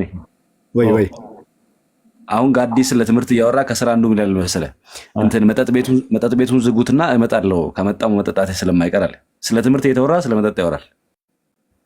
አሜን ፋሽን ያልነው እንጂ አሜን ግሮሰሪ ያላልነው ቶ አንዳንድ ኩች ይላል። እሺ ተሜ፣ ለማንኛውም እንትኖች ናቸው ፕሮቴስታንቶች ናቸው እንደዚህ የሚዘፉት ውዶች። ብሩክ ተሙ እንዴት ነህ? እግዚአብሔር ይመስገን ሁሉ ሰላም። እግዚአብሔር ይመስገን። እንዴት ናችሁ? አለን እግዚአብሔር ይመስገን። ትምህርት እንዴት ነው? የምኑ የቤተ እምነታችሁ ትምህርት አንድነን አለን ስትል ሰምቼ ልጽፍ ነበርና ቅድም ላይ ጋድ እያነሳው ላይ አይታጣም በሚለው ጉዳይ ላይ እንዴት ነው ያንተ አስተምህሩ? ድነት አይታጣም ብዬ ነው የማስበው፣ ግን በጥምቀት ጉዳይ ጥምቀት ለድነት ብዬ ነው የማምነው። ጥምቀት ለድነት ግን ድነት አይታጣም ነው። ታዲያ እንዴት ጥምቀት ለድህነት አስፈለገው? ድህነት ካልታጣ ማለት አምነህ ስትጠመቅ አይደል? ምንድን ነው ጥምቀት ለድህነት ስትል? አዎ አንድ ጊዜ አምነህ ከተጠመቅክ በኋላ ፈጽሞ ምንም ነገር ብታደርግ ድህነት አይጠፋም? አይ እንደሱ አይደለም። በመንፈስ ቅዱስ ተመርተህ የምታደርጋቸው ነገሮች አሉ። ለሱ ደግሞ ማረጋገጫ እንዲሆነ ትንቢተ ሕዝቅኤል ምዕራፍ 36 ከቁጥር 26 እና 27 ላንብብልህና በዚህ ተወስነዋለህ። እንዲህ ይላል፣ አዲስም ልብ እሰጣችኋለሁ፣ አዲስም መንፈስ በውስጣችሁ አኖራለሁ፣ የድንጋዩንም ልብ ከስጋችሁ አወጣለሁ፣ የስጋንም ልብ እሰጣችኋለሁ ይልና ከማንበብ በፊት ብሩክ ወይ እቺ ልበልና ታወራኛለህ ብሬ ተጋዲ ጋር ከማንበብ በፊት እሺ ቀጥል። አይታጣም ነው አድብዳሜ አንተ አይ ኖ የሚታጣበት አለ። ወደ ኃጢአትን ብትሰራ ታጠዋለህ። መንፈስን የምታጠፋ ከሆነ ታጠዋለህ። ዋን ሴቭድ ኦልዌይስ ሴቭድ በሚለው ነው የምታምነው አንተ? አንዴ ከዳንኩ ድኛለሁ ነው። ዋን ሴቭድ ኦልዌይስ ሴቭድ ካልኩኝ እንዴት ይሆናል መሰለህ? ወድጄ ኃጢአትን ካረኩኝ ምንም ግልጽ ነው፣ ይቆረጣል፣ አልድንም። ኦኬ ወደህ የምታረግ ከሆነ የስጋ ፍቃድን ለማድረግ እንትን የምትል ከሆነ ለመንፈስ ቅዱስ ማትታዘዝ ከሆነ ኦኬ መንፈስ ቅዱስ ኤቭሪዴይ ሊድ ሲያደርግህ አንተ ማትመራ ከሆነ በመንፈስ ቅዱስ የዛኔ ትወድቃለህ። ግን የንስሐ ጊዜ ካለ መመለስ ትችላለህ። ስለዚህ ድነት አይታጣም በሚለው አይደለም ማለት ነው አንተ? አይታጣም። አዎ በመንፈስ ከሆንክ አይታጣም። ግን ነፃ ፍቃድ አለ አይደል የሰው ልጅ? አይ በምን ይኸውልህ ክራይቴሪያውን በምን የሚለውን እንቀጥላለን። ግን ድነት ይታጣል ወይስ አይታጣም በሚለው ድነት ሊታጣ ይችላል ወይስ ደግሞ ሊታጣ አይችልም? ሊታጣ የሚችልበት መንገድ አለው፣ ግን አይታጣም ላመኑ ሰዎች። እንትን ነው አሁን ሁለት ነገር አልሆነብንም ወንድማችን እኮ ገባኝ። እሱን እኮ ላስረዳ የፈለኩት እኮ ለዛ ብዬ ነው። ገብተዋል። ወደ ኃጢአትን ብታደርግ ምንም ግልጽ ነው፣ ታጠዋል። ፖሲቢሊቲ ሊታጣ ይችላል አይችልም ነው። አሁን ሊታጣ ይችላል አይደል? ፖሲቢሊቲው አለ። ሊታጣ ይችላል ድነት። አዎ እኮ ፖሲቢሊቲው ያለው ምንድነው? ባክ አደረክ ነው። ገባኝ። ሊታጣ ይችላል ነው አይደል? እንዴት ብዬ ላስረዳ? ይኸውልህ በትክክል የዳነ ሰው አያጣም ብዬ ነው የማምነው። ቆይ ብሬ ቆይ ስማ፣ አይደለም ብሩክ እያልኩ ይኸውልህ አሁን በትክክል ነው በትክክል አይደለም ሳይሆን ድህነት ግን ሊታጣ ይችላል አይደል? በትክክል ከድነትን ማረጋገጥ ያለብህ እንጂ አሁን እኮ በትክክል ስለዳነ ሰው ነው የምናወራው። ሰው በትክክል ድኗል አንዴ። ከዳነ በኋላ ግን ድነቱን ሊያጣው ይችላል አይችልም? በትክክል ድኖ ከሆነ አያጣውም። ይሄ ሰው ይሄን ነው የማምነው። ሰው በትክክል ድኖ ከሆነ አያጣውም። በትክክል ድኖ ከሆነ አመጣጡ ትክክል ከሆነ እሺ በትክክል ድኖ ከሆነ አያጣውም ማስረጃ እኩል አመጣሽ እዚሁ ከሕዝቅኤል ከጀመርኩት እንጀምርና እንቀጥላለን። ሕዝቅኤል 36 26 እና 27ን ሳነብልህ አዲስም ልብ እሰጣችኋለሁ፣ አዲስም መንፈስ በውስጣችሁ አኖራለሁ፣ የድንጋዩንም ልብ ከስጋችሁ አወጣለሁ፣ የስጋም ልብ እሰጣችኋለሁ ይልና መንፈሴንም በውስጣችሁ አኖራለሁ አለ። ኦኬ መንፈሴንም በውስጣችሁ አኖራለሁ፣ በትእዛዜም አስሄዳችኋለሁ፣ ፍርዴንም ትጠብቃላችሁ ታደርጉትም አላችሁ አለ። ኦኬ መንፈሱን በውስጡ ሲያስቀምጥ የማን ትእዛዝ ነው የምናደርገው? በትእዛዜ የሚለው የክርስቶስን ነገር ነው የምናደርገው። ኦኬ የማንን ስራ? የእግዚአብሔርን ስራ እናስኬዳለን ማለት ነው። ፍርድንም ትጠብቃላችሁ። ቆይ ብሩክ አሁን ኖርማል ሊትራል ስብከት አታርገውና ይሄ እኮ ግን የዳነ ሰው ድነቱ አይታጣም የሚል ትምህርት የለውም። አሁን ያነበብክልኝ ክፍል ስለ አዲስ መንፈስና የድንጋዩን ልብ ከነሱ ወጥቶ የስጋር ልብ ስለሚሰጣቸው መንፈሱን በውስጣቸው ስለሚያሳድር ነገር ነው የሚያወራው። አዲሱን ኪዳን ወደ ፍጽም የሚያሳይ ነገር ትእዛዙን አይተዋል። ባይዜ አውዱ ይኸውልህ የሰፊ ወደ የአዲሱን ኪዳን የሚያሳይ የጥላ ወይ ደግሞ ነብዩ ኢሳያስ የአዲሱን ኪዳን ምልክታ ያስቀመጠበት ክፍል ነው፣ ወይ ደግሞ አዲሱ ስለሚመጣው አዲሱ ኪዳን የተናገረበት ክፍል ነው። እኔ አሁን ግን የምፈልገው ምን መሰለህ፣ አንድ የዳነ ሰው ወይ ደግሞ አንድ በትክክል የዳነ ሰው ድህነቱ አይታጣም የሚል ማስረጃ ነው ፈልገው። እኔ ይታጣል ቢለውን ስላሳይ ስለሚችል ማለት ነው። አይ አይታጣም በሚል ቃል በቃል የተጻፈ ነገር ከፈለክ እንደዚህ የሚባል ነገር የለም። እኔ ደግሞ ቃል በቃል ብቻ ሳይሆን እንደ አጠጋግጠን ቢሆን ችግር የለውም፣ ንገረኝ ላንብብል። አይ ለምን መሰለህ አሁን ገላትያ ላይ ያሉትን ያዕቆብ ላይ ያለው ምናምን ካነበብክልኝ እነሱ ስለ መንፈስ ነው የሚያወሩት። በመንፈስ የምትመራ ከሆነ ኤቭሪዴይ እያልኩ ነው። ሐሳቢ መጀመሪያ ተረዳኝ። እሺ ኖ እንዴ መሰለህ አሁን መጽሐፍ ቅዱስ በነገራችን ላይ ሁሉም የእግዚአብሔር ቃል ነው አይደል? ከዘፍጥረት እስከ ራዕየ ዮሐንስ ትክክል። ስለዚህ በተመሳሳይ ነው አይደል የምንቀበላቸው፣ እንትናቸው ዲግሪያቸው ተመሳሳይ ነው አይደል? አዎ ልክ እንደሱ ለምሳሌ ገላትያም ላይ ምናምን ብለን የምናልፋቸው ሳይሆን እያንዳንዷ ቨርስ የሕያው እግዚአብሔር ቃል እንደመሆኗ እስትንፋሰ እግዚአብሔር እንደመሆኗ አክብረን ነው የምናነበው፣ አክብረን ነው የምንቀበለው ማለት ነው። የዳነ ሰው ድህነቱን ሊያጣ ይችላል የሚለውን ነገር እኔ ላሳይህ ይችላለሁ፣ አሁን ካልከውም ክፍል ውጪ ማለት ነው። አይ እሱ እኔ ከቀለስኩልህ ውጪ ወደ ኃጢአት ቢያደርግ ብያለሁ መጀመሪያ ስገባ አይደለ? እሱን የምታመጣልኝ ከሆነ እኔ የምስማማበት ነገር ነው እያልኩ ያለሁት። አሁን ምን መሰለህ እንትን ላይ ነው ያለኸው፣ ዳይላማ ላይ ነው ያለኸው ብሩክ። ሊታጣም ይችላል ላይታጣም ይችላል አይነት ነገር ውስጥ ነው ያለው። አይደለም እኔ እኮ አይታጣም ብዬ ልብሬ አይታጣም ብዬ ደምድም ይልሃለሁ። ኦኬ ነፃ ፍቃድ ግን የሚባል ነገር አለ።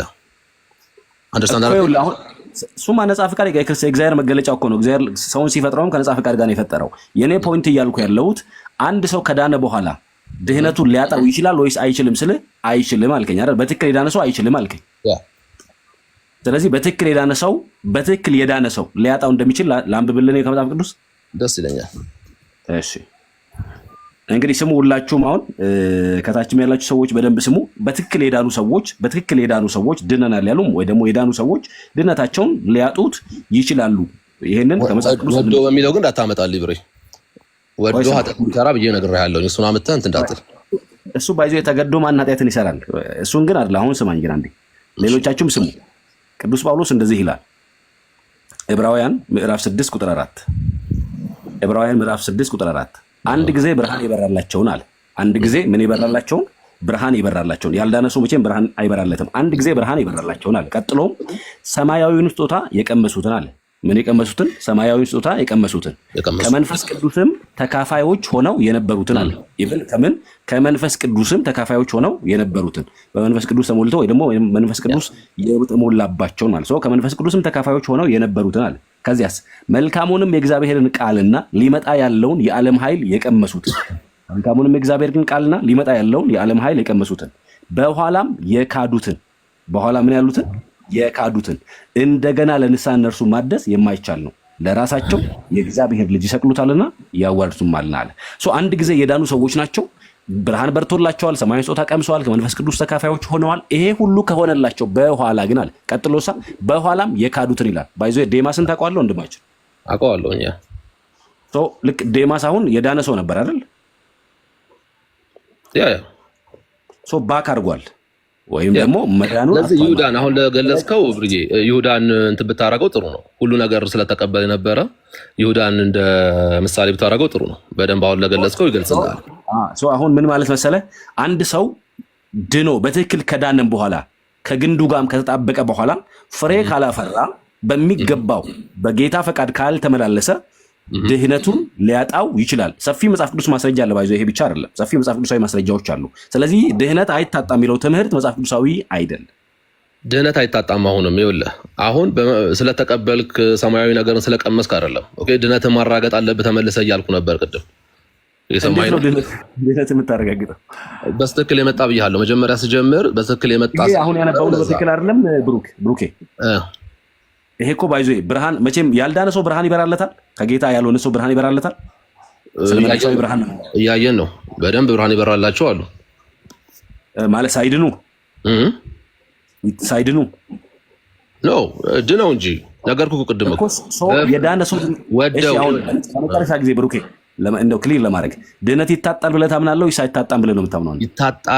ይታጣል ብዬ የማምንበት ነገር አለ። ወዶ ኃጢአትን ቢያደርግ ግን በስትክክል የዳነ ሰው ድነቱን አያጣውም እያልኩ ነው። ከመጀመሪያ ተገደህ ኃጢአት ታደርጋለህ እንዴ ብሩኬ? ባይዞ ማንም ሰው ኃጢአት የሚያደርገው ፈቅዶ ነው አይደል? ፍሪ ዊል ስላለህ እኮ ነው። እሱን ነው የምልህ እኮ ገባኝ።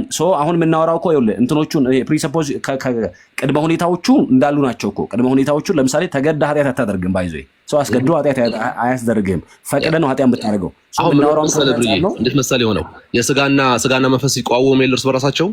አየህ ለመንፈስ ቅዱስ ዴይሊ በሚመራህ መንገድ የምትሄድ ከሆነ ሲገስጽ የምትመለስ አይነት ሰው ከሆነ የእግዚአብሔር ልጅ ሆነ የምትቀጥል ከሆነ አንተ ድነትህ የተጠበቀ ነው። ኦኬ ዋንስ ግን ነጥባችን እኮ እሱ ነው። ባይዞ አሁን ምን እያልን ያለ ነው? በጌታ ፈቃድ የሚሄድ አልኩ አይደል ቅድም፣ ከግንዱ ጋር የተጣበቀ እንደ ጌታ ፈቃድ የሚመላለስ ኃጢአት አይሰራም ማለት አይደለም። ኃጢአት ይሰራል። ኃጢአት ሲሰራ ግን የልጁ የኢየሱስ ክርስቶስ ደም ከኃጢአት ስለሚያነጻ መልሶ ምን ይገባል? ንስሐ ይገባል። አሁን ይሄ ያለ ኃጢአት በፐርፌክሽን ውስጥ ያልፋል ማለት አይደለም። ኢቭን ኃጢአት እናደርጋለን መልሰን ደግሞ ምን እንገባለን? ንስሐ እንገባለን። ከኃጢአታችን እናዘዛለን፣ እንመለሳለን። ደግሞ ከኃጢአታችን ያጥበናል ማለት ነው። ነገር ግን ሰው በፈቃዱ አንድ የዳነ ሰው ድህነቱን ግን ሊያጣው ይችላል። with his own free will ማለት ነው። ሊያጣው ይችላል። ስለዚህ መጽሐፍ ቅዱስን ቤዝ አድርገን ድህነት ሊታጣ አይችልም ማለት ግን መጽሐፍ ቅዱሳዊ አይደለም። እሺ ዮሐንስ 5:24 እስቲ አንብብልኝ። እሺ 12 ተስማምቶ ነው አሁን ብሬ ተስማምቷል መሰለኝ እንኳን አይታጣም ብዬ ነግሬዋለሁ። መጀመሪያም የሚታጣበት መንገድ እንዳለ ነግሬዋለሁ። አሁን እኮ ስቴትመንትን አስተካክል ብሩክ። ስቴትመንት ምንድነው? አሁን እኛ ስትናገር ከነበረው ነገር ሰውንም ግራ ስታጋባ የነበረው ነገር ስቴትመንት ኮንፊውዚንግ ነው። መጨረሻ ላይ ምን አልክ? በቃ አንድ የሚያስማማ ነገር ከብሬ ጋርም ስትነጋገር የሰማሁት ነገር ሰው በጽድቅ መንገድ ካልተመላለሰ በኃጢአት መንገድ የሚመላለስ ከሆነ ድነቱን ያጣል አይደል? ክርስቲያን አይውልህ በትክክል የዳነ ሰው አያጣውም እያልኩ ነው። ግን ፍሪ ዊል ኖር ግን ምን ማለት ነው? በትክክል የዳነ ሰው ማለት ያ በትክክል በቃ ልቡ እንትን ብሎ ወደ እግዚአብሔር የመጣ ሰው ሌላ ነገር ሳይኖርበት እንደ ይሁዳ ማለት ነው። በትክክል ያልዳነ ሰው አለ እንዴ? ነው ዝም ብለህ ታምናለህ። የሚመሳሰሉ አሉ። የበግ ልምድ ለብሰው የሚገርም የበግ ልምድ ለብሰው ስለመግባት ሳይሆን ድነት አንድ አይነት ነው አይደል? ያለው ትክክለኛ ድነት ነው አይደል? አንድ አይነት ነው። ውስጣቸው በትክክል ምን ያደረጋለ ያላደረጋለ። ይሁዳ እኮ ብዙ ነገር ሲያደርግ ነበር አይደል? አንተ እያልከኝ ያለኸው ኦፍ ኮርስ አሁን ይሁዳን ምንም ጥያቄ የለውም። ይሁዳ በኋላ ላይ ክደዋል። ቅድም ዴማስን አንስቶላል መምህር ብርሃኑ። አሁን የኔ ፖይንት ምንድነው? ክርስቲያን ሆኑ ለምሳሌ ክርስቲያን አሁን አንተ ክርስቲያን ነኝ ነው አይደል የምትለው? ነኛው ክርስቲያን ሆነ በኃጢአት መንገድ ብትመላለስ የዘላለም ሕይወትን ልታጣ ትችላለህ አትችልም ነው ጥያቄው። አላጣም። እኔ አሁን አላጣም። በእኔ በመጣሁበት መንገድ አላጣም። ኦኬ እሺ፣ በጣም ጥሩ። ምንም በኃጢአት መንገድ ብትመላለስ አታጣም ነው ወይ? ድካም እኮ አለ። ማንም ኃጢአትን የለብኝም ቢል ራሱን ያስታውቃል እኮ መጽሐፍ ቅዱስ። ንስሐ ካልገባ ነው ጥያቄ። በኃጢአት መንገድ እየተመላለስክ ንስሐ ካልገባ የዘላለም ሕይወትን ታጣለህ አታጣም? ትገባለህ። ዋናው ክፍር የምታፈራው እኮ ካልገባህ፣ ጥያቄው ካልገባህ ነው። በእኔ የሚደገፍ ነገር አይደለም። እንደዚህ ይላል። አንድ እንትን ልስጥህና ቆይ ጥቅሱስ ገብተህ ከመደበቅ በፊት ካልገባ ቆይ ስማኝ አንዴ ቆይ ሳይሆን ንስሐ ካልገባ ኃጢአት እየሰራ ንስሐ ካልገባ የዘላለም ሕይወትን ታጣለህ ወይስ አታጣም? አለመግባት አይችልም እያልኩ ነው። እንዴት አይችልም? አይችልም አለመግባት የዳነ ሰው ቅድም ያልከው ከስጋ ስላልሆነ ማለት ነው። ቆይ አንዴ ቅድም ምን አልከኝ? ሰው ኃጢአት የሚሰራው ነጻ ፈቃዱን ተጠቅሞ ነው አይደል? አዎ ነጻ ፈቃዱን ተጠቅሞ ነው። ግን ሰው ድነቱን ማየት አለበት ብያለሁ። ቆይ ነጻ ፈቃዱን ተጠቅሞ ሰው ኃጢአት የሚሰራ ከሆነ ነጻ ፈቃዱን ተጠቅሞ ንስሐ ለመግባት አይችልም? ምን አልከኝ? ንስሐ መግባት ነጻ ፈቃዱን ተጠቅሞ ሰው ነጻ ፈቃዱን ተጠቅሞ ኃጢአት የሚሰራ ከሆነ ያንኑ ነፃ ፍቃድ ተጠቅሞ ሰው ንስሐ አለመግባት አይችልም? አይችልም። ያለ መንፈስ ቅዱስ ያደረገው አይችልም። ወደ ጌታ የሚመጣ የለም። ጠቅስ በቃ በእግዚአብሔር ቃል አስደግፈውሽ ሰው አንዴ ገድስ ቆያ አዳምጠኝ። ኃጢአት ነው አይደለ? አሁን ይሄኛው እያወራን ያለ ብራዘር፣ ምንም የተለያየ ነገር ሲጀምር አንተ የምታምነው ነገር ራሱ ግራ ገብቷል። ሲጀምር ምንም አዳምጥ ነገር አሁን ወይ ከብሬ ጋር ልጨርስ ጋዴ ምን ተበጠብ ውጣ። በቃ ሰዓታችንን አታቃጥል። እንደዚህ ግራ የሚያጋባ እምነት እንደው ምን አይነት ዕብራውያን 6 አንብቤለት ነበር እኮ ተስማምቷል እኮ እንደየሁኔታው እንዴ ንስሐ ለመግባት አይችልም። ምን ማለት ነው? እንደየሁኔታው የሚድንበት ሃይማኖት የስ ብሎ ነበር እኮ አይ ንስሐ ለመግባት አሁን አይተዋል። ኃጢአት ሲሰራ ነፃ ፍቃድ አለው አለ። ኃጢአት ሲሰራ ነፃ ፍቃድ አለው። ንስሐ ግን ያን ነፃ ፍቃድ ተጠቅሞ ግን ንስሐ ለመግባት አይችልም። ኦኬ ይሄ ሰዎችን ወደ ምን ይመራል መሰላችሁ ጋይስ? ታች ያላችሁ ሰዎች በቃ እንደው እንደፈለጋችሁ ኃጢአት ስሩ፣ ንስሐ ሳትገቡ አትሞቱም ነው። ገባችሁ አይደል? ወደዛ አይነት አንደርስታንዲንግ ይመጣል። ንስሐ ሳትገቡ አትሞቱም። ምንም አይነት ኃጢአት ብታደርጉ በአንድም በሌላም በኩል እግዚአብሔር በግድ ንስሐ እንድትገቡ ያደርጋቸዋል ነው ሐሳቡ። የለም መጽሐፍ ላይ ግን ይታጣልም አይታጣልም ይላል። ይታጣልም አይታጣምም እንደየሁኔታው ምን አይነት ሰው ይለያያል መሰለኝ እንዴ! አረ በጣም ነው የሚገርመው። እንዴ ጌታችን ኢየሱስ ጌታችሁ መቼ እንደሚመጣ አታውቁምና መምጫው እንደ ሌባ ነውና አይደል አመጣጡ። እንዴ ንስሐ ግቡ እያለ ወንጌላት ላይ የተቀመጡ ሐሳቦችን ሰው ንስሐ ተዘጋጅታችሁ ኑሩ። ታዲያ ለዋኒ ከምን በሩ እኮ ነው ተዘጋጅታችሁ ኑሩ ነው ሁሌ። አረ በጌታ ሆነ እኔ ኤኒዌይስ እሺ የሞቱን ቀን ያውቀዋል። ጥሩ ኮሜንት ነው። እሺ አቤን የሚል ዩዘር ኔም ላገዘው ብለህ ነበር የገባው። አዎ ትንሽ መጨረሻ ላይ እንትን አለ እንጂ ላይክ መጀመሪያ ላይ ያወራው እስጢፋኖስ የሚባለውን ሰው ሐሳብ ጋራለሁ። ድነት ከተዳነ በኋላ ሲኪዩርድ ማድረግ መቻል አለብን ብዬ አምናለሁ። መፈጸም አለበት መቆየት መቻል አዎ ግዴታ ነው። ምክንያቱም ሪቮሉሽን 3:5 ላይ ድል የሚነሳ ጥሎ የሚጀምር ነገር አለ። ድል የሚነሳው ካልን የምንዋጋው ወይ ደግሞ የምናደርጋቸው ነገሮች አሉ ማለት ነው። ድል የሚነሳ እንደ እርሱ ነጭ ልብስ ይለብሳል፣ ስሙን በአባቴና በመላእክቱ ፊት አስታውቅለታለሁ፣ ሕያውም ስም ከሚመዘገቡበትም ከሕይወት መጽሐፍ አልደመስሰውም ይላል። ስለዚህ ድል የምናደርገው ደግሞ የሆነ የምናደርጋቸው ነገሮች ስላሉ ነው። ግን አሁን እሱ መጀመሪያ ላይ ካላቸው ነገሮች ስንነሳ መዳናችን እንዴት ነው የሚወሰንበት ነገር አለ ነው የእሱ ሀሳብ። አይ ቲንክ ኔትወርክ ትንሽ እንትን እያለ ነው ሲሰማል። ቀይ አሁን መታል። አሁን የሚያስማማን ነገር ምንድን ነው? ከሕይወት መጽሐፍ ከሕይወት መዝገብ አይደለ? በሕይወት መዝገብ ጽፈው ወይም ደግሞ አልደመሰሰውም ብሎ ሲናገር የሚደመሰሱ አሉ ማለት ነው አይደለ? ሰዎች ክርስቲያን ሲሆኑ በሕይወት መዝገብ ይጻፋሉ። ኦኬ በሕይወት መዝገብ ይጻፋሉ እና በዚህ በሕይወት መዝገብ ከተጻፈ በኋላ ሰው ግን ከእግዚአብሔር ሲርቅ በኃጢአት መንገድ ሲመላለስ ንስሐ ካልገባ ግን ድል ካልነሳ ከሕይወት መዝገብ ይሰረዛል። በቃ አለቀ። ይሄ ነው የመጽሐፍ ቅዱስ ሐሳብ ይሄ ነው። እዚህ ሐሳብ ላይ ስለተስማማን ሜቢ አላውቅም። ሌላ ሐሳብ አለ?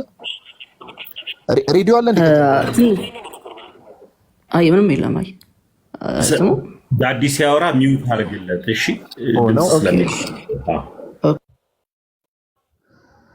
እሺ ቀጥል። አሁን ሐሳብን መቀጠል ይችላል። ሌላ የምታነሳው ሐሳብ ካለ ሜቢ ከየትኛው ቤተ እምነት ነህ አንተ? ግን የትኛው ዲኖሚኔሽን ነው ወንድማችን? እኔም ጊሲ ነኝ፣ መሰረተ ክርስቶስ። ኦኬ መሰረተ ክርስቶስ። እንግዲህ ያው ዛሬ ኦኬ እሺ በቃ ወይ ሌላ ጊዜ እናወራለን። ኦልሬዲ ቤቱ ርዕስ ስላለው እንጂ መሰረተ ክርስቶስ ሚስጥራት ላይ ያለ እምነት ምንድን ነው? ጥምቀት ለድነት ነው ብላ ነው የምታምነው? ያው ሰፋ ይላል እንግዲህ ወደዛ ከገባን ግን አምነህ ትጠመቃለህ። ያው ስርዓቶቹን እንፈጽማለን።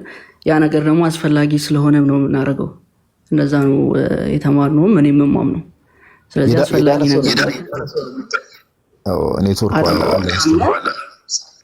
አምነህ ትጠመቃለህ። አምነህ መጠመቅ አለብህ። ይሄ ግዴታ ነው ፖይንቱ። ግን በዚህ ጉዳይ ላይ ሌላ ጊዜ እናወራለን። እንግዲህ እኔና አውርተንም ስለምናውቅ እናውቃለን አውርተን እኔ እናንተ ሊሆን ይችላል ሜይ ቢ እኔ ብዙ ፎሎ ተደራርገን ነበረ አይ ቲንክ የሆነ ጊዜ አሁን ቆይቼ ስለተመለስኩ ነው። ይቅርታ እንግዲህ እኔ ነገር አንዳንዴ ያጋጥማል። እሺ በቃ ችግር የለውም። ሌላ ጊዜ ስለመጣ እናመሰግናለን። ሌላ ጊዜ እናወራለን። እሺ ጋድዬ እና ትንሽ አንድ ፖይንት ልጨምርና ቅድም የተነሳው ሀሳብ ላይ ነው። እሺ ቀጥል፣ ችግር የለውም።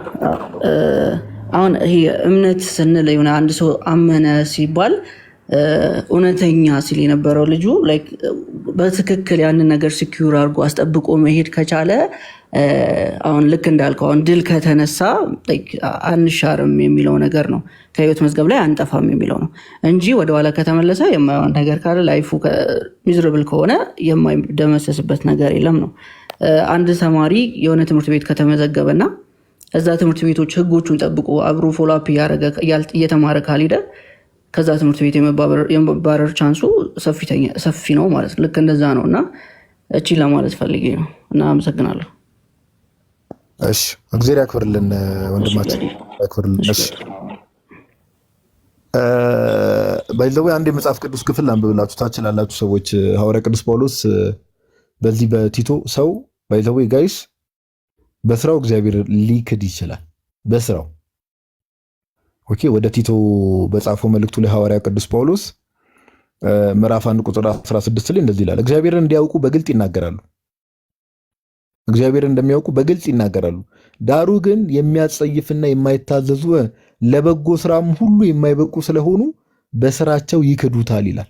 በምናቸው ይክዱታል? በስራቸው ይክዱታል። ሰው በስራው እግዚአብሔርን ሊክድ ይችላል። ባይዘው ሰው ክርስቲያን ነኝ እያለ በሚሰራው ስራ ግን እግዚአብሔርን ሊክድ ይችላል። ክርስቲያን ነኝ ብሎ ግን ስራው ግን ክርስትናውን ላይገልጽ ይችላል። በስራው ማንን ሊክድ ይችላል አለ ጳውሎስ? እግዚአብሔርን ይክዳሉ። በስራቸው እግዚአብሔርን ይክዳሉ። ኦኬ ይሄ መጽሐፍ ቅዱስ ላይ የተቀመጠ ሐሳብ ነውና አሁን ለዛ ነው ቅድም ያልኩት ምንድነው ፕሮቴስታንቱ ዓለም ላይ የምንመለከተው ነገር ይሄ ነው። አሁን ወንድማችን አሁን ቅርብ ሰዓት የገባው ስሙን አልያዝኩትም መጨረሻ ላይ የገባው በትህትና በቃ ሐሳቡ ከመሰረተ ክርስቶስ የመጣው ምናምን ነገር ሌሎች አስተምሮ ላይ የመሰረተ ክርስቶስ አስተምሮ ላይ የሚነሱ ብዙ ጥያቄዎች ቢኖሩም አሁን የተነሳው ሐሳብ ላይ ግን በቃ መጽሐፍ ቅዱሱ እንደዚህ ነው የሚለው ብለው መጽሐፍ ቅዱሱ ላይ ያለውን ሐሳብ ተናግሯል። በቃ ቅድም የገባው ደግሞ አይ እንደዚህ አይደለም ብሎ ዝርቅርቅ ያለ ነገር ሲያወራ ተመልክተናል። በቃ ይሄ ነው ችግሩ። አሁን ይሄ ነው አሁን የተናገረው ወንድማችን መሰረተ ክርስቶስና ቅድም የገባው ብሩክ የሚባለው ልጅ እንግዲህ ቸርቾቻቸው ዛሬ ኢን ኮሚኒየን ዊዝ ኢች አዘር ህብረት አላቸው፣ አምልኮ ይፈጽማሉ አብረው። ኦኬ ይሄ ነው ትልቁ ችግር። በቃ ለትምህርት ፕሮቴስታንቱ ዓለም ላይ ለትምህርት ግድ የላቸውም የምንለው ይሄን ነው። በቃ ሰው አንብቦ ደስ ያለውን የተረዳውን ነገር ይዞ ይሄዳል። በቃ ከዛ በኋላ ቸርች ይሄዳል፣ አምልኬ ምን ብዬ መጣሁ ይላል፣ ደስ ያለውን ነገር። እንኳን ከድነት አልፎ ነገርኳችሁ ማጆሪቲ ጴንጤ ብዙ ጴንጤዎች ለምሳሌ ድንግል ማርያም ወላዲት አምላክ እንደሆነች አያምኑ። ብዙ ጴንጤዎች ቴዎቶኮስ ናት የሚለውን ነገር ወይ ደግሞ የአምላክ እናት ናት የሚለውን ነገር አያምኑ፣ በፍጹም አያምኑ። ግን ይሄንን ትምህርት የማያምኑ ሰዎች ግን በጉባኤ ደረጃ ተወግዟል። የቤተክርስቲያን ታሪክን ስትመለከቱ በኤፌሶን ጉባኤ ላይ እነ ቅዱስ ቄርሎስ ንስጥሮስን ሲያወግዙት አንደኛው ይሄንን ነው ያወገዙት አብረው። ኦኬ ድንግል ማርያም አማኑኤል በእውነት if anyone does not confess that Emmanuel is God in truth and therefore that the Holy Virgin is the mother of God let him be anathema ነው የሚለው አንደኛው አናቴማ ከ12ቱ አማኑኤል በእውነት እግዚአብሔር እንደሆነ የማያምንና ቅድስት ድንግል ማርያም ደግሞ ወላዲተ አምላክ ወይ ደግሞ የአምላክ እናት እንደሆነች የማያምን ሰው የተወገዘ ይሁን ነው የሚለው። አሁን በነ ቅዱስ ቄርሎስ ትምህርት በመጀመሪያው ቤተክርስቲያን ትምህርት ማጆሪቲው ጴንጤ ውግዘት ውስጥ ነው ያሉት። ግን አሁን አንድ ፕሮቴስታንት አስገብታችሁ ይሄን ስላላመኑ ጥፋት ውስጥ ናቸው ወይስ አይደሉም ብላችሁ ብትጠይቋቸው ኧረ አይደሉም ነው የሚሉት። እና እንታመን፣ ለትምህርት እንታመን ለማለት ያክል ነው። ሌላ ሰው ካለ ጥሩ፣ ካልሆነ ግን ተም የምትጨምሩት ነገር ካለ ቀጥሉ። እሺ ጋዴ ቃለ ሕይወት ያሰማልን። ኦልሞስት ገስት ላይ ብዙ ሰው ነው ያለው፣ ግን እነማን እንደሆኑ ስላላወቅኩኝ ነው ማላስገባው። እዚሁ ሀሳብ ላይ በተለይ ቅድም ላይ የነበርኩበት ሰው ፓስተር ማን ነው የሚሉት የቴዎሎጂ መምህር ነውና በተለይ እንደሱ የሱን ትምህርትን የምትከተሉ የሰው መዳን ላይ ወይም ደግሞ ስለመቆረጥ ዮሐንስ ወንጌል ምዕራፍ 15 ላይ ያለው ላይ ተጠያቂው ቅርንጫፉ ሳይሆን እግዚአብሔር አብና ወልድ ናቸው። ቅርንጫፉ ተጠያቂነት የለውም። ይሄ ነፃ ፍቃድን ጉዳይ በተለይ ነፃ ፍቃድ ከምንም አንጻር እንትን ስለሌለው በቃ እግዚአብሔር ጨካኝ ነው። የሚቆርጡትንም ቀድሞ ያውቃል። ኢየሱስም የሚቆረጠውን ያውቃል፣ የግንዱና የገበሬው ጉዳይ ነው እዛ ጋር ሲል ነበርና ይህን ትምህርት ሰፖርት የምታደረጉ ሰዎች ካላችሁ፣ ያንን አስተምህሮ ሰፖርት የምታደረጉ ሰዎች ካላችሁ ድነት ይጠፋል አይጠፋም የሚለው ላይ በተለይ ዮሐንስ ወንጌል ምዕራፍ 15 ላይ ያለውን እስከ ቁጥር 10 ያለውን ሀሳብን የምታወሩ ካላችሁ አንድ ቁጥር ጻፉልኝ፣ እናንተ ላስገባችሁ። ይሄ ሰው እስኪገባ ድረስ አሁን ይሄ እንትኑ በዋናነት ቱሊፕ የሚባለው የካልቪኒስቶች ትምህርት ነው። እንደምታውቀው እነዚህ 5 ነጥቦች ቱሊፕ የሚባል ትምህርት አላቸው። አብሪቬሽን ነው TULIP ነው። እና ቱሊፕ ማለት ለምሳሌ ቲ ቶታል ዲፕራቪቲ የሚል ሀሳብ ነው ያለው። ዩ አንኮንዲሽናል ኢሌክሽን አለ። ኤል ሊሚትድ አቶንመንት የውስን ቤዞት የምንለው። አይ ኢሬዚስቲብል ግሬስ ሰው ማንም መቋቋም የማይችለውን አይነት ጸጋ ከእግዚአብሔር ዘንድ መቋቋም ሬዚስት ማድረግ የማይችለውን። ፒ ደግሞ ፕሪዘርቫንስ ኦፍ ሴንትስ የሚባል ነገር አለ። እና እነዚህ ቱሊፕ የሚባሉ 5 ነጥቦች አሉ። እነዚህ በሪፎርምድ ቴዎሎጂያን ስፔሻል ዘንድ ያለ ነገር እና ብዙዎቹ ትምህርቶች አሁን እንደዚህ አይነት ነገር ያለው ይሄ ድነት ዋን ሴቭድ ኦልዌይስ ሴቭድ ምናምን የሚለው ነገር እንዳልኳችሁ ፕሪዘርቫንስ ኦፍ ሴንትስ ላይ ነው። አንድ የክርስቲያን ሰው እግዚአብሔር ሰዎች አንድ የክርስቲያን ከሆኑ በኋላ እግዚአብሔር ይጠብቃቸዋል ነው በቃ ይጠብቃቸዋል። እነዛ ሰዎችን ክርስቲያን የሆኑ ሰዎችን እግዚአብሔር ይጠብቃቸዋል ነው ሐሳባቸው። ብዙ ጊዜ የሚነሳው እሱ ነው እና ምንጩ ራሱ እንደዚህ አይነት ሐሳቦች ብዙ ጊዜ ዋን ሴቭድ ኦልዌይስ ሴቭድ ውስን ቤዞት ራሱ ለተመረጡት ነው ጌታ የሞተው የሚል አይነት ትምህርት አለ። እና እስቲ ቆይ አንድ ቀን በሰፊው እንሄዳለን። ብዙም ያው እዚህ ቲክቶክ ላይ በእርግጥ አሁን ሰፋ ያለውን ሐሳብ ምን ያሉ ሰው ይረዳዋል የሚለው ነገር እርግጠኛ አይደለሁም እንጂ እስቲ ሌላ ጊዜ እንሄድበታለን። ግን ትምህርቶቹ ከነዚህ ነው የሚመነጩት ብዙ ጊዜ። እና ፕሮፌት ለምን ወጣ እንዴ? ምን አድርጌ ነው የሰጠኝ እንትን ሪፖርት ምን አድርጌ ነው? ስቲል እኮ ዴይ አር ኢን ዳውት ጋዲ ላይክ ኢንዲቪጁዋሊዝም አይደለ? እሰማለሁ አይደል ወንድሞች? አዎ ታሜ ትሰማለህ እንዴ? ዝም ብሎ ሪፖርት ሲሰጠኝ ነው ምን አድርጌ ነው ያልኩት። እሺ ቀጥል ወንድም። እሺ አይ ግለሰብ ከመጀመሪያውኑ ጀምሮ ይሄ መነሻው ራሱ ኮንግሪጌሽን አይደለም፣ ኮንግሪጌሽናል አይደለም፣ ወይ ደግሞ ሲኖዶሳዊ አይደለም፣ ቤተክርስቲያናዊ አይደለም፣ ግለሰባዊ ነው። መጀመሪያውኑ የትምህርቶቹ መነሻዎች ግለሰባዊ ምልከታ ናቸው፣ ኢንዲቪጁዋል ተውት ናቸው አይደል? የሆነ ግለሰቦች እያዩ የሚያስቀምጡት ለምሳሌ ማርቲን ሉተር ኢቨን የመጀመሪያዎቹ እንኳ ብናይ ማለት ነው። ማርቲን ሉተር ከዛ ቀጥሎ ጆን ከልቪን። የጆን ከልቪን ከማርቲን ሉተር ክላሽ ያደርጋል። የፔንቴኮስታል ሙቭመንት ደግሞ ጭራሽ ላይክ በጣም የተለያየ ነው። ምናልባት ቅድም ጋዲም ሲያነሳ እንደነበረው ኢየሱስ በሚለው እንዲሁ በከቨር ፔጅ ካልሆነ በስተቀር ኢቨን መጽሐፍ ቅዱስን የማይቀበሉ በክርስትና ጥላ ስር ያሉ ሙስሊሞች እንደሆኑ ነው የሚሰማኝ። ሚኪያስ እዚህ ኦርቶዶክስ ነህ? እንዴት ናችሁ? አይ አይደለሁም። እግዚአብሔር ይመስገን። እሺ እንዴት ነህ? አለሁ እግዚአብሔር ይመስገን። አይ አንድ ጥቅስ ጌታ ወደ እኔ የሚመጣውን አላወጣውም የሚል ጥቅስ አለ አይደል? እንዴት ትመለከቱታላችሁ? ምናልባት ጋዲ ከሚካያስ ጋር የምታወሩ ከሆነ ወይ ብሬዋ አንተ የምታወሩ ከሆነ እዛ ላይ በተለይ ቅርንጫፉ ላይ በተለይ ምዕራፍ 2 ላይ ያለውን ቁጥር 2 ላይ ያለውን ምዕራፍ 15 ቁጥር 2 ላይ ያለውን በጣም ሐሳቡን መረዳት ፈልጋለሁ። ትምህርቱን ጠይቁት መጀመሪያ የወንድማችንን ትምህርት ምንድነው? ብዙ ጊዜ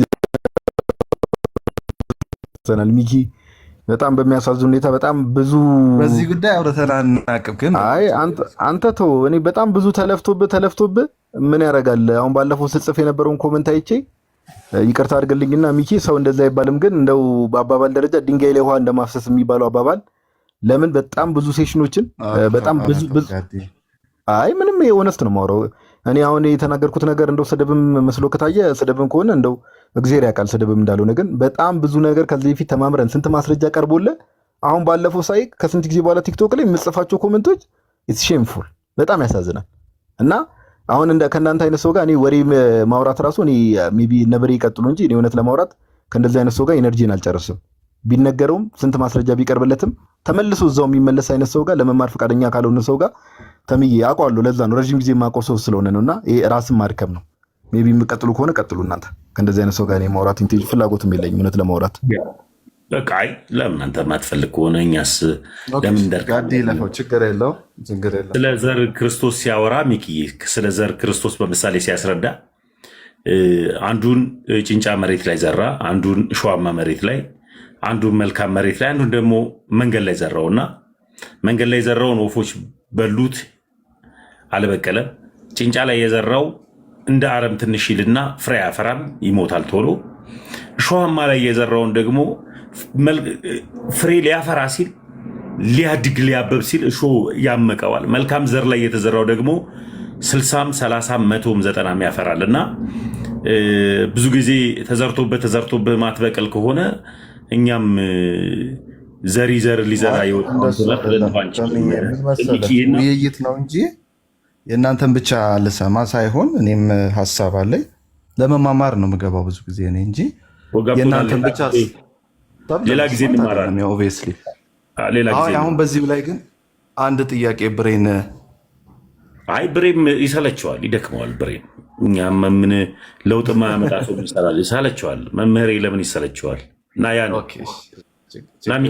ወደ የሚመጣውን አላወጣው የሚለውን ቢነግረኝ ብዬ ነበረ። ሌላ ጊዜ ይነገራል ወንድሜ። ሌላ የተወደዳችሁ ውዶች ሁላችሁንም ሰላም ብያለሁ። ዲያሬ ቅዱስ ፍቅርዬ ሁላችሁንም ሰላም ብያለሁ ከኋላ ስለመጣችሁ። ሌላ ፕሮቴስታንቶች ካላችሁ እዚህ ሀሳብ ላይ በተለይ ብርዬ ወይም ጋዲ እንድትሄዱበት ፈልገው ይህ ቁጥር 2 ዮሐንስ ወንጌል ምዕራፍ 15 ቁጥር 2 ላይ እኔ በሱ እንዳለው የሚለውን በሱ ውስጥ ያሉትን ፍሬ ማያፈሩትን ቀድሞ ነው አብ የቆረጣቸው የሚል ትምህርት አላቸውና ይሄ ፕሮቴስታንቶች እግዚአብሔር ጨካኝ ነው ወይ? እግዚአብሔር አብ እግዚአብሔር ወልድ ጨካኝ ነው ወይ? እግዚአብሔር ጨካኝ ከሆነ አንድያ ልጁን ለምን ወደ ምድር አመጣው?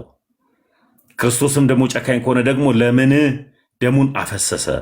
እሱ ላይ የተወሰነ ብትሄዱበት ወንድሞች። ሌላ ፕሮቴስታንት ሲገባ እሺ ተምቢ አሁን ምንድነው ቀደም አሁን ወንድማችን ሚኪ ያነሳው ጥያቄም ከባድ ጥያቄ ሆኖ አይደለም። እውነት ለማውራት ከቶ ወደ እኔ የመጣውን ከቶ አላወጣውም ብሎ ጌታ ተናግሯል። ምንም ጥያቄ የለውም። እዛ ጋር ብቻ ሳይሆን ብዙ የመጽሐፍ ቅዱስ ክፍሎች አሉ። ጌታችን ኢየሱስ ክርስቶስ መልካም እረኛ ነው። መልካም እረኛ ነው። ያህዌ አምላክ በስጋ ተገልጾ ስለሆነ መልካም እረኛ ነው። ጌታችን ምን ይላል? በተጨማሪ ዮሐንስ ወንጌል ምዕራፍ 10 ቁጥር እንደምታውቁት ቁጥር 28 ላይ እኔ ዘላለም ሕይወት እሰጣቸዋለሁ ከሁሉ ይበልጣል ከአባቴም እጅ ሊነጥቃቸው ማንም አይችልም ካለ በኋላ ከኔ እጅ ማንም አይነጥቃቸውም ከአባቴ እጅ ማንም አይነጥቃቸውም ካለ በኋላ እኔና አብ አንድ ነን ይላል። አሁን ከአምላክ አንጻር የሚነገሩ ንግግሮችንና ከአምላክ አንጻር የሚነገሩ ንግግሮችና ከሰው አንጻር የሚነገሩ ንግግሮችን መለየት ያስፈልጋል። መጽሐፍ ቅዱስ ለምሳሌ ጌታችን ኢየሱስ ወደ እኔ የመጣውን ከቶ አላወጣውም ብሎ ሲናገር ምንድነው? ከእርሱ አንጻር ነው የተናገረው። ከማ አንጻር? ከእርሱ አንጻር።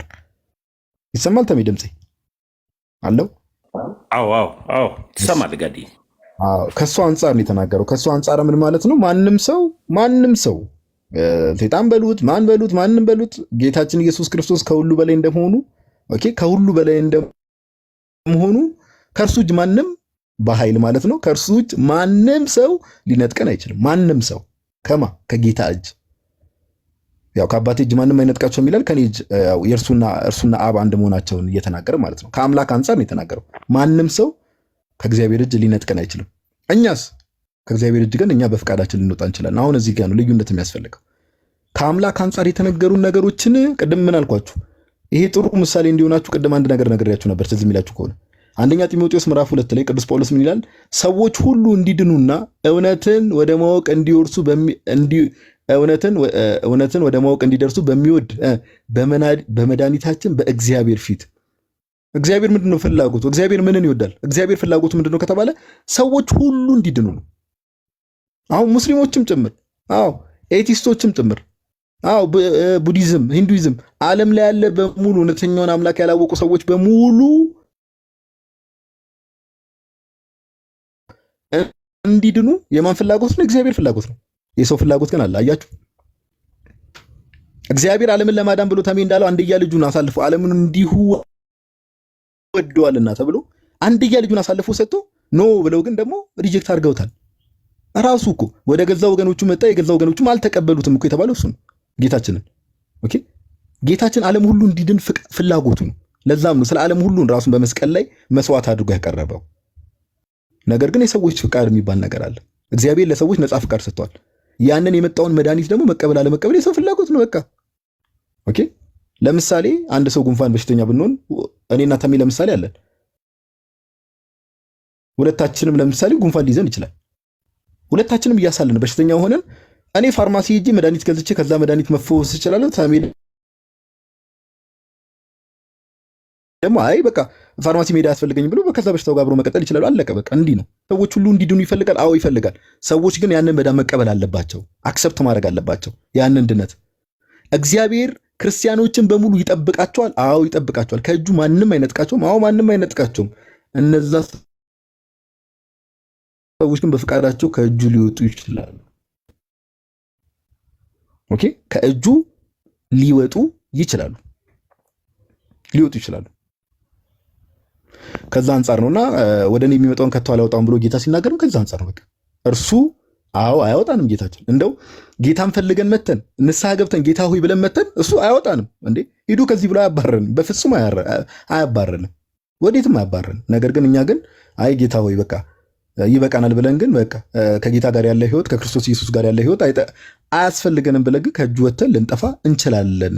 ሁለቱ ባላንስ ያደርጋል። ኦኬ፣ የእግዚአብሔር መግቦት አለ፣ የእግዚአብሔር ጠባቂነት አለ። የእግዚአብሔር ጠባቂነትና የእግዚአብሔር መግቦት ግን ከምን አንጻር ነው? ኢን አኮርዳንስ ዊዝ ዘ ፐርሰንስ ፍሪ ዊል ነው። ኦኬ፣ ከዛ ሰው ነፃ ፍቃድ ጋር አብሮ የሚሄድ ነው እና እንደዛ ነው። ያው ተሜ ያው ሚኪም በዚህ ይስማማለሁ ብሎ ኮመንት ላይ ጽፏል። በዚህ ይስማማለሁ ስላለ ያው መልሱ ተመልሶለታል ማለት ነው። በቃ እሺ፣ እግዚአብሔር ይስጠው። እንደዛ መስማማቱ ጥሩ ነው። በዚህ አጋጣሚ አሜን። ብርዬ መምህር ብርዬ ቪዲዮ ሰርቷልና እሱንም ቪዲዮ እየገባች ኮፒ ሊንክ ሪፖስት አድርጉለት። ብርዬ እዚህ ሀሳብ ላይ አንተም ቀጥልበት መምህር። መልካም። ምናልባት የኛውን ሀሳብ ያው በሰፊ ጋዲ አብራርቶታል። በነገራችን ላይ ለምሳሌ እግዚአብሔር መጀመሪያውንም ሲሰራን ከመጀመሪያውንም እግዚአብሔር ሰውን ሲፈጥረው ከነጻ ፈቃድ ጋር ነው የፈጠረው አይደል? ከነጻ ፈቃድ ነው። ለምሳሌ ስለ ዓለም ሁሉ ክርስቶስ ኢየሱስ ሞቷል። ዓለሙን ሁሉ ለማዳን መጥቷል። ነገር ግን ዓለሙን ሁሉ ለማዳን ሲመጣ ለተቀበሉት ሁሉ ነው እንጂ ያልተቀበሉትን በግድ እንዲቀበሉት ማድረግ ይችላል፣ ግን አላደረገም። ስለዚህ ሰው ምን አለው ከተባለ ነጻ ፈቃድ አለው። ይሄ ወዶ ፈቅዶ ለእግዚአብሔር ሰሚት ማድረግ ወይ ደግሞ የእግዚአብሔርን ሕግ አለማክበር ወይም ለእግዚአብሔር ሕግ መታዘዝ ይችላል። ነገር ግን እነዚህ ፈቅደው ወደ አካሉ የመጡትን ፈቅደው ወደ እርሱ የገቡትን ማንም ሰው ግን እነሱን ከእርሱ ሊነጥቃቸው ደግሞ ሊወስዳቸው አይችልም። የትኛውም አካል ከክርስቶስ ኢየሱስ ሊወስዳቸው ደግሞ ሊነጥቃቸው አይችልም። ለምን ከተባለ እርሱ እውነተኛ እረኛ፣ ነፍሱን ስለ በጎቹ የሚያኖር የታመነ እረኛ ስለሆነ ማለት ነው። ምናልባት እኔ የዮሐንስ ወንጌል ምዕራፍ 15 ላይ ያነሳው ሀሳብ ላይ የተወሰነ ነገር ለማለት ነው። ምናልባት ብዙ አባቶችን ማንሳት ይቻላል በዚህ ትምህርት ላይ፣ ግን ራሱ የመጽሐፍ ቅዱሱን ቃል ስናነበው ምን ብሎ ነው የሚለው? ፍሬ የማያፈራውን በእኔ ያለውን ቅርንጫፍ ሁሉ ያስወግደዋል አለ። አሁን ፍሬ አለ በእኔ የሚል ቃል ደግሞ አለ። ስለዚህ ጌታ ምን አለ? በእኔ ፍሬ የማያፈራውን በእኔ ያለውን ቅርንጫፍ ሁሉ ያስወግደዋል፣ ፍሬ የሚያፈራውንም ሁሉ አብዝቶ እንዲያፈራ ያጠራዋል አለ። ስለዚህ አሁን ሁለት ምርጫ አለ። የመጀመሪያው ፍሬ ማፍራት ነው። ሁለተኛው ደግሞ ፍሬ አለማፍራት ነው። ፍሬ የሚያፈራ አለ፣ ፍሬ ደግሞ የማያፈራ አለ። ፍሬ የሚያፈራው ምን ያገኛል? ፍሬ የሚያፈራው ምን ያገኛል? ፍሬ የማያፈራው ደግሞ ምን ይሆናል የሚለውን ነገር በግልጽ አስቀምጧል። ፍሬ የማያፈራ ሴንስ በተነገረው ይሄ የክርስትናው መንገድ የማይሄድ የጌታን ትእዛዝ የማይጠብቅ በጌታ መንገድ የማይመላለስ ማለት ነው። እንዲያውም ቅዱስ ቄርሎስ የአሌክሳንድሪያው እንደዚህ ይላል፣ for thus he also indicated him that loves him saying he that loves me will keep my commandments የሚወደኝ ቢኖር አለ ትእዛዛቴ ምን ይበል ይጠብቅ። ስለዚህ ሰው ጌታን ወደዋለሁ ካለ፣ ምክንያቱም እኛ ቅርንጫፎች ነን፣ በእርሱ የተጣበቅነን፣ እርሱ ለእኛ ያለውን ፍቅር አሳይቷል፣ ገልጧል። ግን ፍቅሩን ከምን ጋር ሰጥቶናል? ትእዛዛቱን እንድንጠብቅ ፍቅሩን ሰጥቶናል። ስለዚህ ሰው ሪስፖንድ ማድረግ አለበት። ምን ማለት? ትእዛዛቱን መጠበቅ። የምንወደው አይደል? የሚወደኝ ቢኖር ራሱን ይካድ መስቀሉን ተሸክሞ ይከተለኝ አለ። መስቀሉን ተሸክሞ ይከተለኝ። ሰው የሚወደው ሰው ራሱን ይክዳል። ስለዚህ የሥጋን ፈቃድ የማይተው ሰውና ፍሬ የማያፈራ ሰው ከግንዱ ምን ይላል? ይቆረጣል። ከግንዱ ጋር ለመኖር ከግንዱ ጋር የተጣበቀ ምን ማለት አለበት ማለት ሊያፈራ ይገባዋል። ከዚያ ይሄን ክፍል ሲፈልጉ ምን ይላሉ? አይ ይሄ ለእስራኤላውያን ነው፣ ወይ ደግሞ ለአይሁድ ነው ብለው ይላሉ። እኔ ማርያምን በጣም ነው የሚያስገርመኝ ይሄ ክፍል ማለት ለአይሁዳውያን መስሎ ያስገርሙኛል። ክርስቶስ በእኔ ካለ በእኔ እያለው ያለው አካል በእርሱ ያመነ ነው አይደለም። ምክንያቱም አይሁዳውያን ገና አልመጣም መሲሁ ይመጣል በኃይል ይገለጣል ብለው ይናፍቁ ናቸው። በኃይል መጥቶ ይሄ ከሚሰጉበት ጉዳይ ነፃ ያወጣናል ብለው የሚያስቡ ናቸው። በበረት ስለተወለደ በትህትና ስለመጣ ስለተገለጠ ስለተሰቀለ ምክንያቱም ለነሱ መስቀል ላይ የሚሰቀል የተረገመ ስለሆነ በእንደዚህ መንገድ ከደሃ ወገን ስለተገኘ ስለመጣ አልተቀበሉትም። ያልተቀበሉትን ሰዎች ያልተቀበሉትን ወደ ገዛ ወገኖቹ መጣ፣ የገዛ ወገኖቹ ግን አልተቀበሉትም ተብሎ በመጽሐፍ ተጽፎ እንዳለ ያልተቀበሉትን በእኔ ያለውን ብሎ ጌታ አይልም። በእኔ ያለውን ሲል ምን ማለት ነው? ባይዞ ዮሐንስ 15 ላይ በእኔ ኑሩ ብሏል። በእኔ ኑሩ በሕጌ ኑሩ ነው። ስለዚህ በእኔ ያለውን አለ በእርሱ ያመነውን ማለት ነው። በየትኛውም ትርጓሜ በእኔ ያለውን የሚለው አይ ይሄኛው ለአይሁዳውያን ነው ተብሎ አይተረጎምም። ግን ቅድም እንዳልኩት አንዳንድ ጊዜ ፕሮቴስታንቲዝም በክርስትና ምንድን ነው ሲባለው ይሄ በክርስትና ጥላ ስር ያለ እስልምና ነው። ልክ ሙስሊሞች መጽሐፍ ቅዱስ ላይ አይ ኢየሱስ አምላክ ነው እስኪ ያሳዩን ይሉና ይሄው እኮ መጽሐፍ ቅዱስ ላይ እንደዚህ ይላል አምላክ ነው ይላል። ለምሳሌ ቅዱስ ጳውሎስ ሮሜ 9:5 ላይ ይሄ አባቶችም ከእነርሱ ናቸውና ለእነርሱ ናቸውና ከእነርሱም ክርስቶስ በስጋ መጣ እርሱም ከሁሉ በላይ ሆኖ ለዘላለም የተባረከ አምላክ ነው ይላል። ኤፌሶን ምዕራፍ 2:10 ላይ መልካሙን ስራ ሁሉ ለማድረግ በክርስቶስ ኢየሱስ ተፈጠርን ይላል ስትሏቸው እንዲህ ይላሉ። አይ መጽሐፍ ቅዱስማ ይሄማ ተበርዟል ይሄማ የተበረዘው ነው ይላሉ። ለምን? የተጻፈው እውነት የተገለጠው የመጽሐፍ ቅዱሱ እውነት ስለማይስማማቸው ሊቀበሉ ስለማይፈልጉ ምን ያደርጉታል? አይ ይሄ የተበረዘው ነው ይላሉ። ሴም ቲንግ ዴር ልክ ፕሮቴስታንቲዝም ውስጥም እነርሱ ያመኑትንና የእነርሱ መሪዎች የነገሯቸውን ሐሳብ የሚቃወም መስሎ ከተሰማቸው አይ ይሄ ለነ እገሌ ነው ብለው ያልፉታል። አላቂ ምናልባት ታስታውሱ እንደሆነ ድሮ ይሄ ልጆች እያለን አንዳንድ ክርክር ሲነሳ ሴት ማስተማር የለባትም ብለን ስንል ከዛ የቆሮንቶስ ላይ ያለውን የመጽሐፍ ቅዱስን ቆሮንቶስ 14:34 ላይ ሴቶች በማህበር መካከል ዝም ይበሉ፣ ሴቶች በማህበር መካከል ሴት ደግሞ እንድትገዛ እንጂ እንድታስተምር አልፈቅድምና የሚለውን የቆሮንቶስ 14:34 ሐሳብ ስታነሱ እንዲሏቸዋል። አይ ይሄማ ለቆሮንቶስ ሰዎች ነው ይላሉ። እንግዲያው ስለ ኢትዮጵያ ሰዎች የትኛው ነው? እና ልክ እንደዚህ መጽሐፍ ቅዱሱ ላይ በእኔ ያለውን after all the one who believe in him ማለት በሱ ያመነ ማለት እኮ ነው። በእርሱ ያለ በእርሱ የሚኖር በእርሱ ከእርሱ ጋር የተጣበቀ ከምኑ ጋር? ከወይን ግንዱ ጋር የተጣበቀ ከወይን ግንዱ ጋር ተጣብቆ ፍሬ የማያፈራ ምን ይላል ማለት ነው? ይቆረጣል። ይሄን እንግዲህ ቅዱስ ቄርሎስ በ4:44 ላይ ይሄንን ምን ብሎት ይሄንን በዚህ መንገድ በእርሱ የሚኖር ሕጉን ምን ይላል? ይጠብቃል። የማይጠብቀውን ግን አለ ምን ያደርገዋል? ይቆርጠዋል ነው የሚለው። for faith without works is dead አለ። እምነት ያለ ስራ የሞተ ነውና at the saint says if then after this manner the branch be seen to exist fruitlessly depending so to speak from the trunk of the vine now that such a man will encounter the pranking knife of the husbandman አለ። ቀጥሎ for he will wholly cut it off and will give it to the fire to consume as the worthless rubbish ይላል። እንግዲህ ይሄን ሁሉ ካለ በኋላ ይሄ የሚቆርጥ ቢላ እንዳለ ይናገራል። ከዛ ቀጥሎ wholly cut it off አለ። ሙሉ ለሙሉ ምን ያደርገዋል? ይቆርጠዋል። ከዚያሳ ለእሳት እንደማይጠቅም ምንም ጥቅም እንደሌለው ወደ እሳት ምን ይለዋል? ይጥለዋል አለ። for this it the judgment of the barren። ስለዚህ ይሄን የማይቀበል ሰው በጌታ ሆኖ ያላፈራው ምን ይሆናል ማለት ነው? ይቆረጣል። አምኛለሁ ያለ በጌታ ነኝ ያለ በእርሱ ይሆንም። ምክንያቱም ራሱ ጌታ በእኔ እንዳለ ሰው በእኔ ብሎ የተናገረው ጌታ ነው። በእርሱ ሆኖ የማያፈራው ይቆረጣል። በእርሱ ሆኖ የሚያፈራው ግን ይበልጥ እንዲያፈራ አባቱ ምን ይለዋል? ያጠራዋል። ይበልጥ ፍሬያማ እንዲሆን ይበልጥ ይሄ ቴዎሲስ ወይም ደግሞ ዲያፊኬሽን ምንለው በላቲኑ ቢንግ ላይክ ጋድ እግዚአብሔርን በመምሰል ህይወት እንዲያድግ ይበልጥ እንዲያፈራ ምን ይለዋል? ያጠራዋል። ይሄ የመጽሐፍ ቅዱስ እውነት እያለ አይሰማም? እንዴት ነው? ኧረ ይሰማል፣ መምህሬ ይሰማል። ስለዚህ ይሄንን የመጽሐፍ ቅዱስን እውነት በግልጥ የተጻፈውን በግልጥ የተገለጠውን እውነታ አይ ምናምን ብሎ ለእኛ ስለማይስማማን ባይዞ የመጽሐፍ ቅዱስ ላይ ማመን ያለባችሁ ሰዎች መጽሐፍ ቅዱስ ላይ በግል ከሆነ አንዳንድ እንደው ቢቀየሩ እንደው ቢስተካከሉ ብለን የምንላቸው እኮ ህገ መንግስት ቢሆን አሁን እንደው እጅ አውጥተን በፓርላማ ምናምን ቢሆን የምንላቸው እኮ ሊኖሩ ይችላሉ። ግን መጽሐፍ ቅዱስ ዲቫይን ወርድ ኦፍ ጋድ የእግዚአብሔር መለኮታዊ ቃል ነው። ስለዚህ ይሳ ሁሉንም እንቀበለው እንጂ እኛን ማይስማማን ሲሆን ምንጥለው ለእኛ ዲኖሚኔሽን ማይሆን የሆነ ነገር ሲሆን አይ እንዲህ ለማለት ፈልጎ ነው ብለን ሸውደን የምናልፈው አይደለም። በጌታ የሆነ ፍሬ የማያፈራ ይቆርጣል። ቴንኪው ተሜ አረዘምኩ መሰለኝ። እሺ አባቴ አመሰግናለሁ። ቃልዮት ያሰማልን ብሬ ጋድዬ ዴኔ ወደ ሌላ ቶፒክ እንሂድ ወይስ ምን የምትለው ነገር አለ? ብሬ ጋዲ ወደ ሌላ ቶፒክ እንድንሄድ ኦልሞስት ቅድም ላይ ስለገባውበት ነው እዚህ ሀሳብ ላይ እንትን ያልኩት። በተለይ ይሰማል? አዎ አሁን ትሰማለህ። አንሚዩት ሚዩት አድርግ ጋዲ።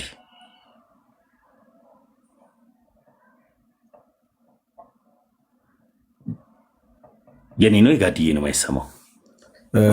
እሺ አሁንስ? አሁን መታል ወንድምነት። ያንተ ይሰማኛል። አሁንስ? አሁን ትሰማለህ ወንድሜ? አይ በደንብ ነው እንትን ያለው።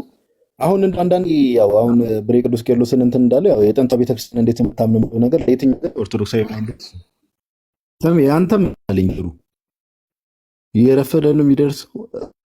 ጋይስ እንደ ኮንፊርም አሉ። የኔ ድምጽ ይሰማችኋል? አይ ምን አረጌ ነው ግን ሪፖርት ሁለተኛውንም ጻፈብኝ። ምን ሆኖ ነው ጋዲዬ?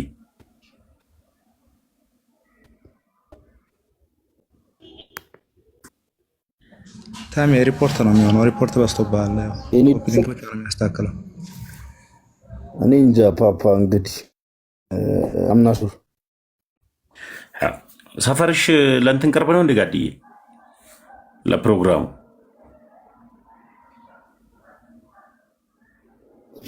ለየትኛው? አሃ ከዘረዘርኩትማ መኖር እፈልጋለሁ። አንቺ ዋቴ እኔ እዚህ አዲስ ሰፈር አለው መጥቶ የለ እንዴ ስንት ጊዜ አንተ ሰፈር በቃ ምን እንደው ችግር እኮ ነው። ሰፈር መተህ ታውቂየለ እንዴ? ጭራሽ ጠፍቶብህ ነው መንገዱ? አይ ዋናው ፕሮግራም እዛ ከሆነ ብዬ ነው። በጣም ተቆራረጠ። አረ አንተ ጋርም ችግር አለ። ኤኒዌይስ አንዳንድ ሀሳብ ላንሳ የሚሰማ ከሆነ። አዎ ይሰማል። እሺ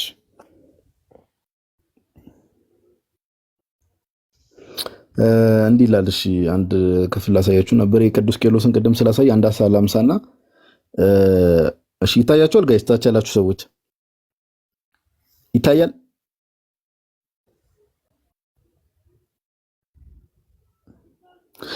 እሺ ጋይስ ኦርቶዶክሳዊ ማይንድ ሴት እንዳልኳችሁ የትኛው መጽሐፍ ቅዱስ ክፍል ሲነሳ መጽሐፍ ቅዱስ ላይ በግልጽ የተቀመጡ ሐሳቦች አሉ።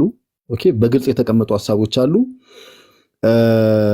ከዛ ባለፈ ግን እንደው ሜቢ ድንገት አከራካሪ መስሎ የሚታዩ ሐሳቦች ካሉ የጥንቷ ቤተክርስቲያን እንዴት ተረዳዋለች የሚለውን ነገር በጣም ማወቅ መሰረታዊ ነገር ነው። አሁን ይሄ የዮሐንስ ወንጌል ምዕራፍ 15 ቁጥር 2 ላይ every branch in me that does not bear fruit he takes away and every branch that bears fruit he prunes ብሎ ያስቀመጠውን ይሄ በእኔ ያለውን ቅርንጫፍ ፍሬ የሚያፈራውን በእኔ ያለውን ቅርንጫፍ ያስወግደዋል የሚለውን ለምሳሌ ቅዱስ ቅድም ብሬ ነገራችሁ የቅዱስ ቄርሎስ እዚህ ጋር ለማንበብ ትችላላችሁ። በስርዓት እዚህ ጋር ያብራራዋል ቀጥታ። እኔ ቅዱስ ዮሐንስ አፈወርቅ ምን ብሎ ገና መግቢያው ላይ ምን ብሎ እንደሚያስቀምጥ here he allures to the manner of life ምን አለ allures here he allures to the manner of life ማለት በምን አይነት መንገድ መኖር እንዳለብን ሰው በምን አይነት ህይወት ሊድ ማድረግ እንዳለበት ስለሱ ነው የሚያወራው ካለ በኋላ showing that without works it is not possible to be in him መልካም ስራ ሳይኖረን በእርሱ መሆን እንደማንችል በግልጽ እየነገረን ነው። ይሄው በቃ showing that without works it is not possible to be in him መልካም ስራ ሳይኖረን በእርሱ መሆን እንደማንችል እየነገረን ነው ብሎ ቅዱስ ዮሐንስ አፈወርቅ ያስቀምጣል። ቅዱስ ቄርሎስም እንደዛ ነው ሐሳቡ። የሙሉን ገብታችሁ ካቴና ላይ ብታነቡት በስርዓት የሚያስቀምጠው ይሄን ሐሳብ ነው። ዋናው ፖይንት ምንድነው? እንደው ቁጥር 4 ቁጥር 5 ሲባል ስለነበር አንዴ ቆይ ላሳያችሁ። እሺ ዮሐንስ 15 እሺ ፍሬ የሚያፈራውን በእኔ ያለውን ቅርንጫፍ ሁሉ ያስወግደዋል። በደንብ አስተውሉ። እስከ ቁጥር 6 ብታነቡ ጌታ በእኔ እያለ ይናገራል። ብዙ ነገሮችን አስተውሉ። ፍሬ የማያፈራውን በእኔ ያለውን ቅርንጫፍ ቀደም ብሬ በደንብ አብራርቶታል። እዚህ ጋር በእኔ የሚለው ነገር ለአይሁዶች ይሰራል ወይ ነው አንደኛ ጥያቄ። ኦኬ አንደኛ እሱ ነው። ሁለተኛ እስቲ ይሄን ክፍል ለአይሁድ ነው የምትሉ ሰዎች አይሁዶች አይቆረጡም መልካም ስራ ቢኖራቸው? እስቲ ኮሜንት ላይ አሳውቁኝ። ይሄ ለአይሁድ ነው የተነገረው የምትሉ ሰዎች ከምን አንፃር በእኔ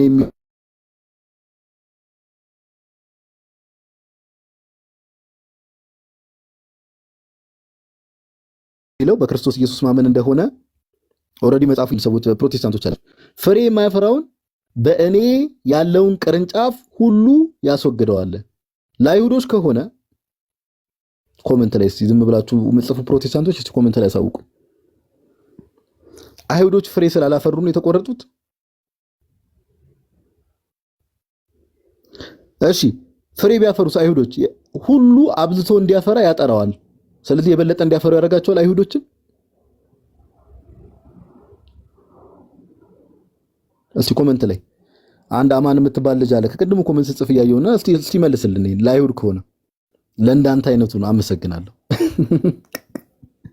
አያችሁ አይደል ጋይስ? በቃ እንዲህ ነው። አሁን ብሩክ ምን ብሎ መለሰልን? ፕሮቴስታንቱ ልጅ ለእንዳንተ አይነቱ ነው ብሎ በቃ ይሄ ነው። ሰው በእግዚአብሔር ቃል እንዲህ ጉሮሮን ስትይዙት ቀጥታ ዳይሬክት ኢንሰልት ይጀምራል። ለእንዳንተ አይነቱ ነው አለ። በቃ ጨርሰናል ማለት ነው። እዚህ ጋር ምንም ሌላ ማብራሪያ የማያስፈልገው።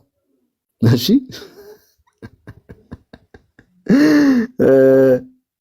ኦኬ። እናንተ ስለነገርኳችሁ ቃል ንጹሃን ናችሁ እያለ ጌታ ይናገራል። በእኔ ኑሩ እኔም በእናንተ። በእኔ ኑሩ ያለው አይሁዶችን ነው። በእኔ የሚለው ኮንቴክስቱን ጠብቀን ነው የምንረዳው። ቁጥር 2 ላይ በእኔ ያለው እዚህ ጋርም ቁጥር 4 ላይ በእኔ ኑሩ። አይሁዶች በክርስቶስ ኢየሱስ እየኖሩ ነው ጋይስ።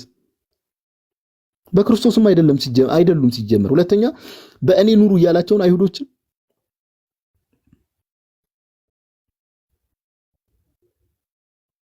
እሺ ቅርንጫፍ በወይኑ ግንድ ባይኖር ከራሱ ፍሬ ሊያፈራ እንዳይቻለው እሺ እንዲሁ እናንተ ደግሞ በእኔ ባትኖሩ አትችሉም። ኦፍ ኮርስ ሰው በክርስቶስ ኢየሱስ ሳይኖር የጌታችን የኢየሱስ ጳውሎስ እኮ ለዛ ነው ሰላምታው ላይ ምን ይላል?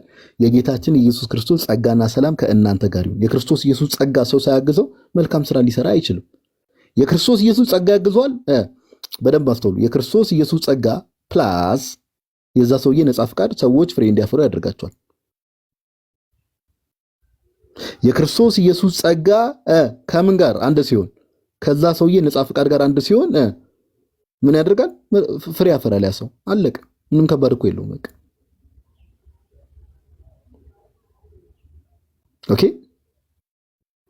ለምን እኛ ክርስቲያኖች ሁላችንም የክርስቶስ ኢየሱስ ጸጋ ስላለን የጌታን ስጋና ደም የምንቀበል ስለሆነ የክርስቶስ ኢየሱስ ጸጋ ከኛ ጋር ስለሆነ ማለት ነውና ከዛ አንፃር ነውና አንዳንድ ሰዎች ያው ቤተክርስቲያንን ሳያውቁ ነው ብዙ ሰዎችም የሚያወሩት የሚረዱትም የጌታ ጸጋ ከጌታችን ከኢየሱስ የክርስቶስ ኢየሱስ ጸጋ የሚገኘው በሚስጥራት በኩል በሚስጥራት በኩል ነው። በሌላ በኩል የትም ጸጋ አታገኙ። ኦኬ። ስጋዬን ካልበላችሁ ደሜን ካልጠጣችሁ በራሳችሁ ምን ህይወት የላችሁ። አለቀ። ጌታ ተናግሯል። ስለዚህ ጸጋ የሚለው ነገር ራሱ ግሬስ የሚለው ነገር አሁን ዝም ብሎ ጸጋ ሆኖ በጸጋ ሆኖ ጸጋ ይባላል። የእግዚአብሔር ስጦታ እግዚአብሔር አንድያ ልጁን ሰጥቷል። ጌታችን ኢየሱስ ክርስቶስን ሰጥቶናል። ክርስቶስ ኢየሱስ ደግሞ ኦኬ ከእርሱ ጋር አንድ የምንሆንበት ክርስቶስ ኢየሱስን ወደ መምሰል የምናድግበትን ህይወት ደግሞ መጽሐፍ ቅዱስ ላይ የተሰጠን ጸጋ አንዱ ጸጋ ምንድነው? ክርስቲያን ከሆነ በኋላ የክርስቶስ ኢየሱስን ስጋና ደም መብላት ነው። ስጋውን መብላት ደሙ መጠጣት ቅዱስ ቁርባን መካፈል ነው። ጸጋ የሚገኘው በዛ በኩል ነው። ባይዘው የእግዚአብሔር ጸጋ የሚገኘው በዛ በኩል ነውና አንዳንድ ሰዎች ለዛ ነው ጸጋ ይላሉ። ጸጋ ማግኘውን መንገድ ግን አያውቁት። ዝም ተብሎ ጸጋ ተብሎ ስለተጨው አይደለም። ኦኬ ጸጋ የእግዚአብሔርን ጸጋ መቀበያ መንገዶች ግን ማወቅ ያስፈልጋል። እና አንዳንድ ሰዎች ያው ኮሜንት ላይ መርመጥመጥ ቀላል ነው። እዚህ ብትገቡ ያው እንደምትጨምቁ ስለምታውቁት ኤኒዌይስ እሱን አንደርስታንድ እናደርጋለን። ለማንኛውም ከዚህ አንፃር ነው በአባቶች ዘንድም ይሄ ለአይሁድ ነው ተብሎ የተፈታ ነገር እኛ አይተንም ሰምተንም አናውቅም። ከዛ ባለፈ ግን አይሁዶች ሲጀምር በክርስቶስ አይደለም ክርስቶስን ዲና ያርገውታል። እኛ ነን እስራኤላውያን፣ የአዲስ ኪዳን እስራኤላውያን እኛ ክርስቲያኖች ነን፣ ኦርቶዶክስ ክርስቲያን ነን። እስራኤል ዘነፍስ እኛ ነን። እነሱ እስራኤል በስጋ ሆነው ቀርተዋል። በቃ ኦኬ። ለምን ክርስቶስ ኢየሱስን ዲና ያርገውታል? አልተቀበሉትም። በቃ አልተቀበሉትም። ምንም ማድረግ አንችልም። እንግዲህ ያሳዝናል፣ ግን አልተቀበሉትም። ወደ ገዛ ወገኖቹ መጣ፣ የገዛ ወገኖቹ አልተቀበሉትም። ወደ ገዛ ወገኖቹ የተባለው ከምን አንፃር ነው ከተባለ በስጋ ከነርሱ ዘር ስለተወለደ የዳዊት ዘር ስለሆነና ከዚህ አንፃር ነው። ተምዬ በቃ እኔም ከቤት ልወጣ ነው። ዛሬ ላይ ማታ ላይ እንገባለን። ጋድዬ እኔም መንቀሳቀስ አለብኝ። ውቢ እንኳን ደህና መጣሽ እህቴ። እሺ ሰላም ብያለሁ። ቆያችሁኝ። ትምህርት ስሰማ ነው ሮጬ የገባሁት። የኔ እናት ቅድም ጠፋሽ። እንጂ አሪፍ። አሁን ነው ያየኋችሁ። አሁን ሳያችሁ እንዴ ትምህርት አልኩና ሮጬ ገባው። ኢትስ ኦኬ። በኋላ እንደገና ስትሉ እሺ፣ እሺ። ሁላችሁንም አይ ብያችኋለሁ። እሺ፣ ሁላችሁንም ከልብ አመሰግናለሁ። ስዩም ዘኪድዬ ስልክህን አስቀምጥልኝ፣ እናወራለን። መምህር ብሬ የምትለው ነገር ካለ የምትለው ነገር። እኔ ልወጣ ነው በቃ። እናንተ ሰዎች ውቤ ሰላም የት ነው የምትወጣው? ጋዲ መልካም ጊዜ ይሆንላችሁ። ስልክ ራሱ እየገባብኝ ነው፣ አንድ ሁለት ዌይቲንግ እየገባብኝ ነውና ጋዲ ብሬ ጋዲ ምን ሆነ ነገሱ ኤሰደሙፍ ጀርጀርቴ አቤት አቤት፣ የራሱ ፕሮግራም አለው እንዴ ብሬ ምን ሆነሃል? ነመቱ ነው የጋጀር ለቂያው ነው። ለጋዲ ግን ያለ እንትን ይለያል። ተሜ ጋዲ ማለት ያው ጋዲና ኢዮብ ይለዩብኛል። ጋዲ ኢዮብ ይለዩብኛል ከፈለገና ከልደት በኋላ ደግሞ ቪዲዮ እንዳይሰሩ ኢየሱስ ይለይብኛል ለምን አላልክም? ጋዲና ኢዮብ ለምን አልከ ብለው ደግሞ ቪዲዮ እንዳይሰሩ መምህር በሬ ደግሞ ይለይብኛል። እኔ የጴንጤ ጭንቅላት እኮ ነው በዚህ ዘመን ያስቸገረን። እንደው ጌታ ይርዳቸው። ኤኒዌይስ በሉ በቃ ያን ነገር አውሩበት። እስኪ ሰፈር የቱን ይመኩባሰ ነው? እሺ ጊዜው ገና ነው። አንተ ሰው ከኔ ምን አለ? ጊዜው ገና ነው ስለሱ ለማውራት። መልካም ጊዜ እስክታገግም ነው። እሺ ጋዲ እና ቅዱስዬ ጠፍተሃል ወንድሜ። ሰላም ብያለሁ ወንድሜ። ሰሙዬ እንዴት ነህ? ሰላም ነው ወይ? መምህር ብሬ ጋዲ ሁላችሁም አለው። ኧረ አልጠፋሁም። ጠፍተሃል። ጌታን እስኪ ደውልልኝ እስኪ ቅዱሴ፣ የሚመች ሳለ በቃ ስትወጣ እደውልልሃለሁ። እሺ እሺ ወንድሜ፣ ሁላችሁንም ከልብ ነው የምናመሰግነው ከኛ ጋር አብራችሁ የቆያችሁ። ዲያሪ ኤልሲ እንደማትደውይ ስለማቅ ደውዬ አልልሽም። በተደጋጋሚ መልእክት አስቀምጫለሁ።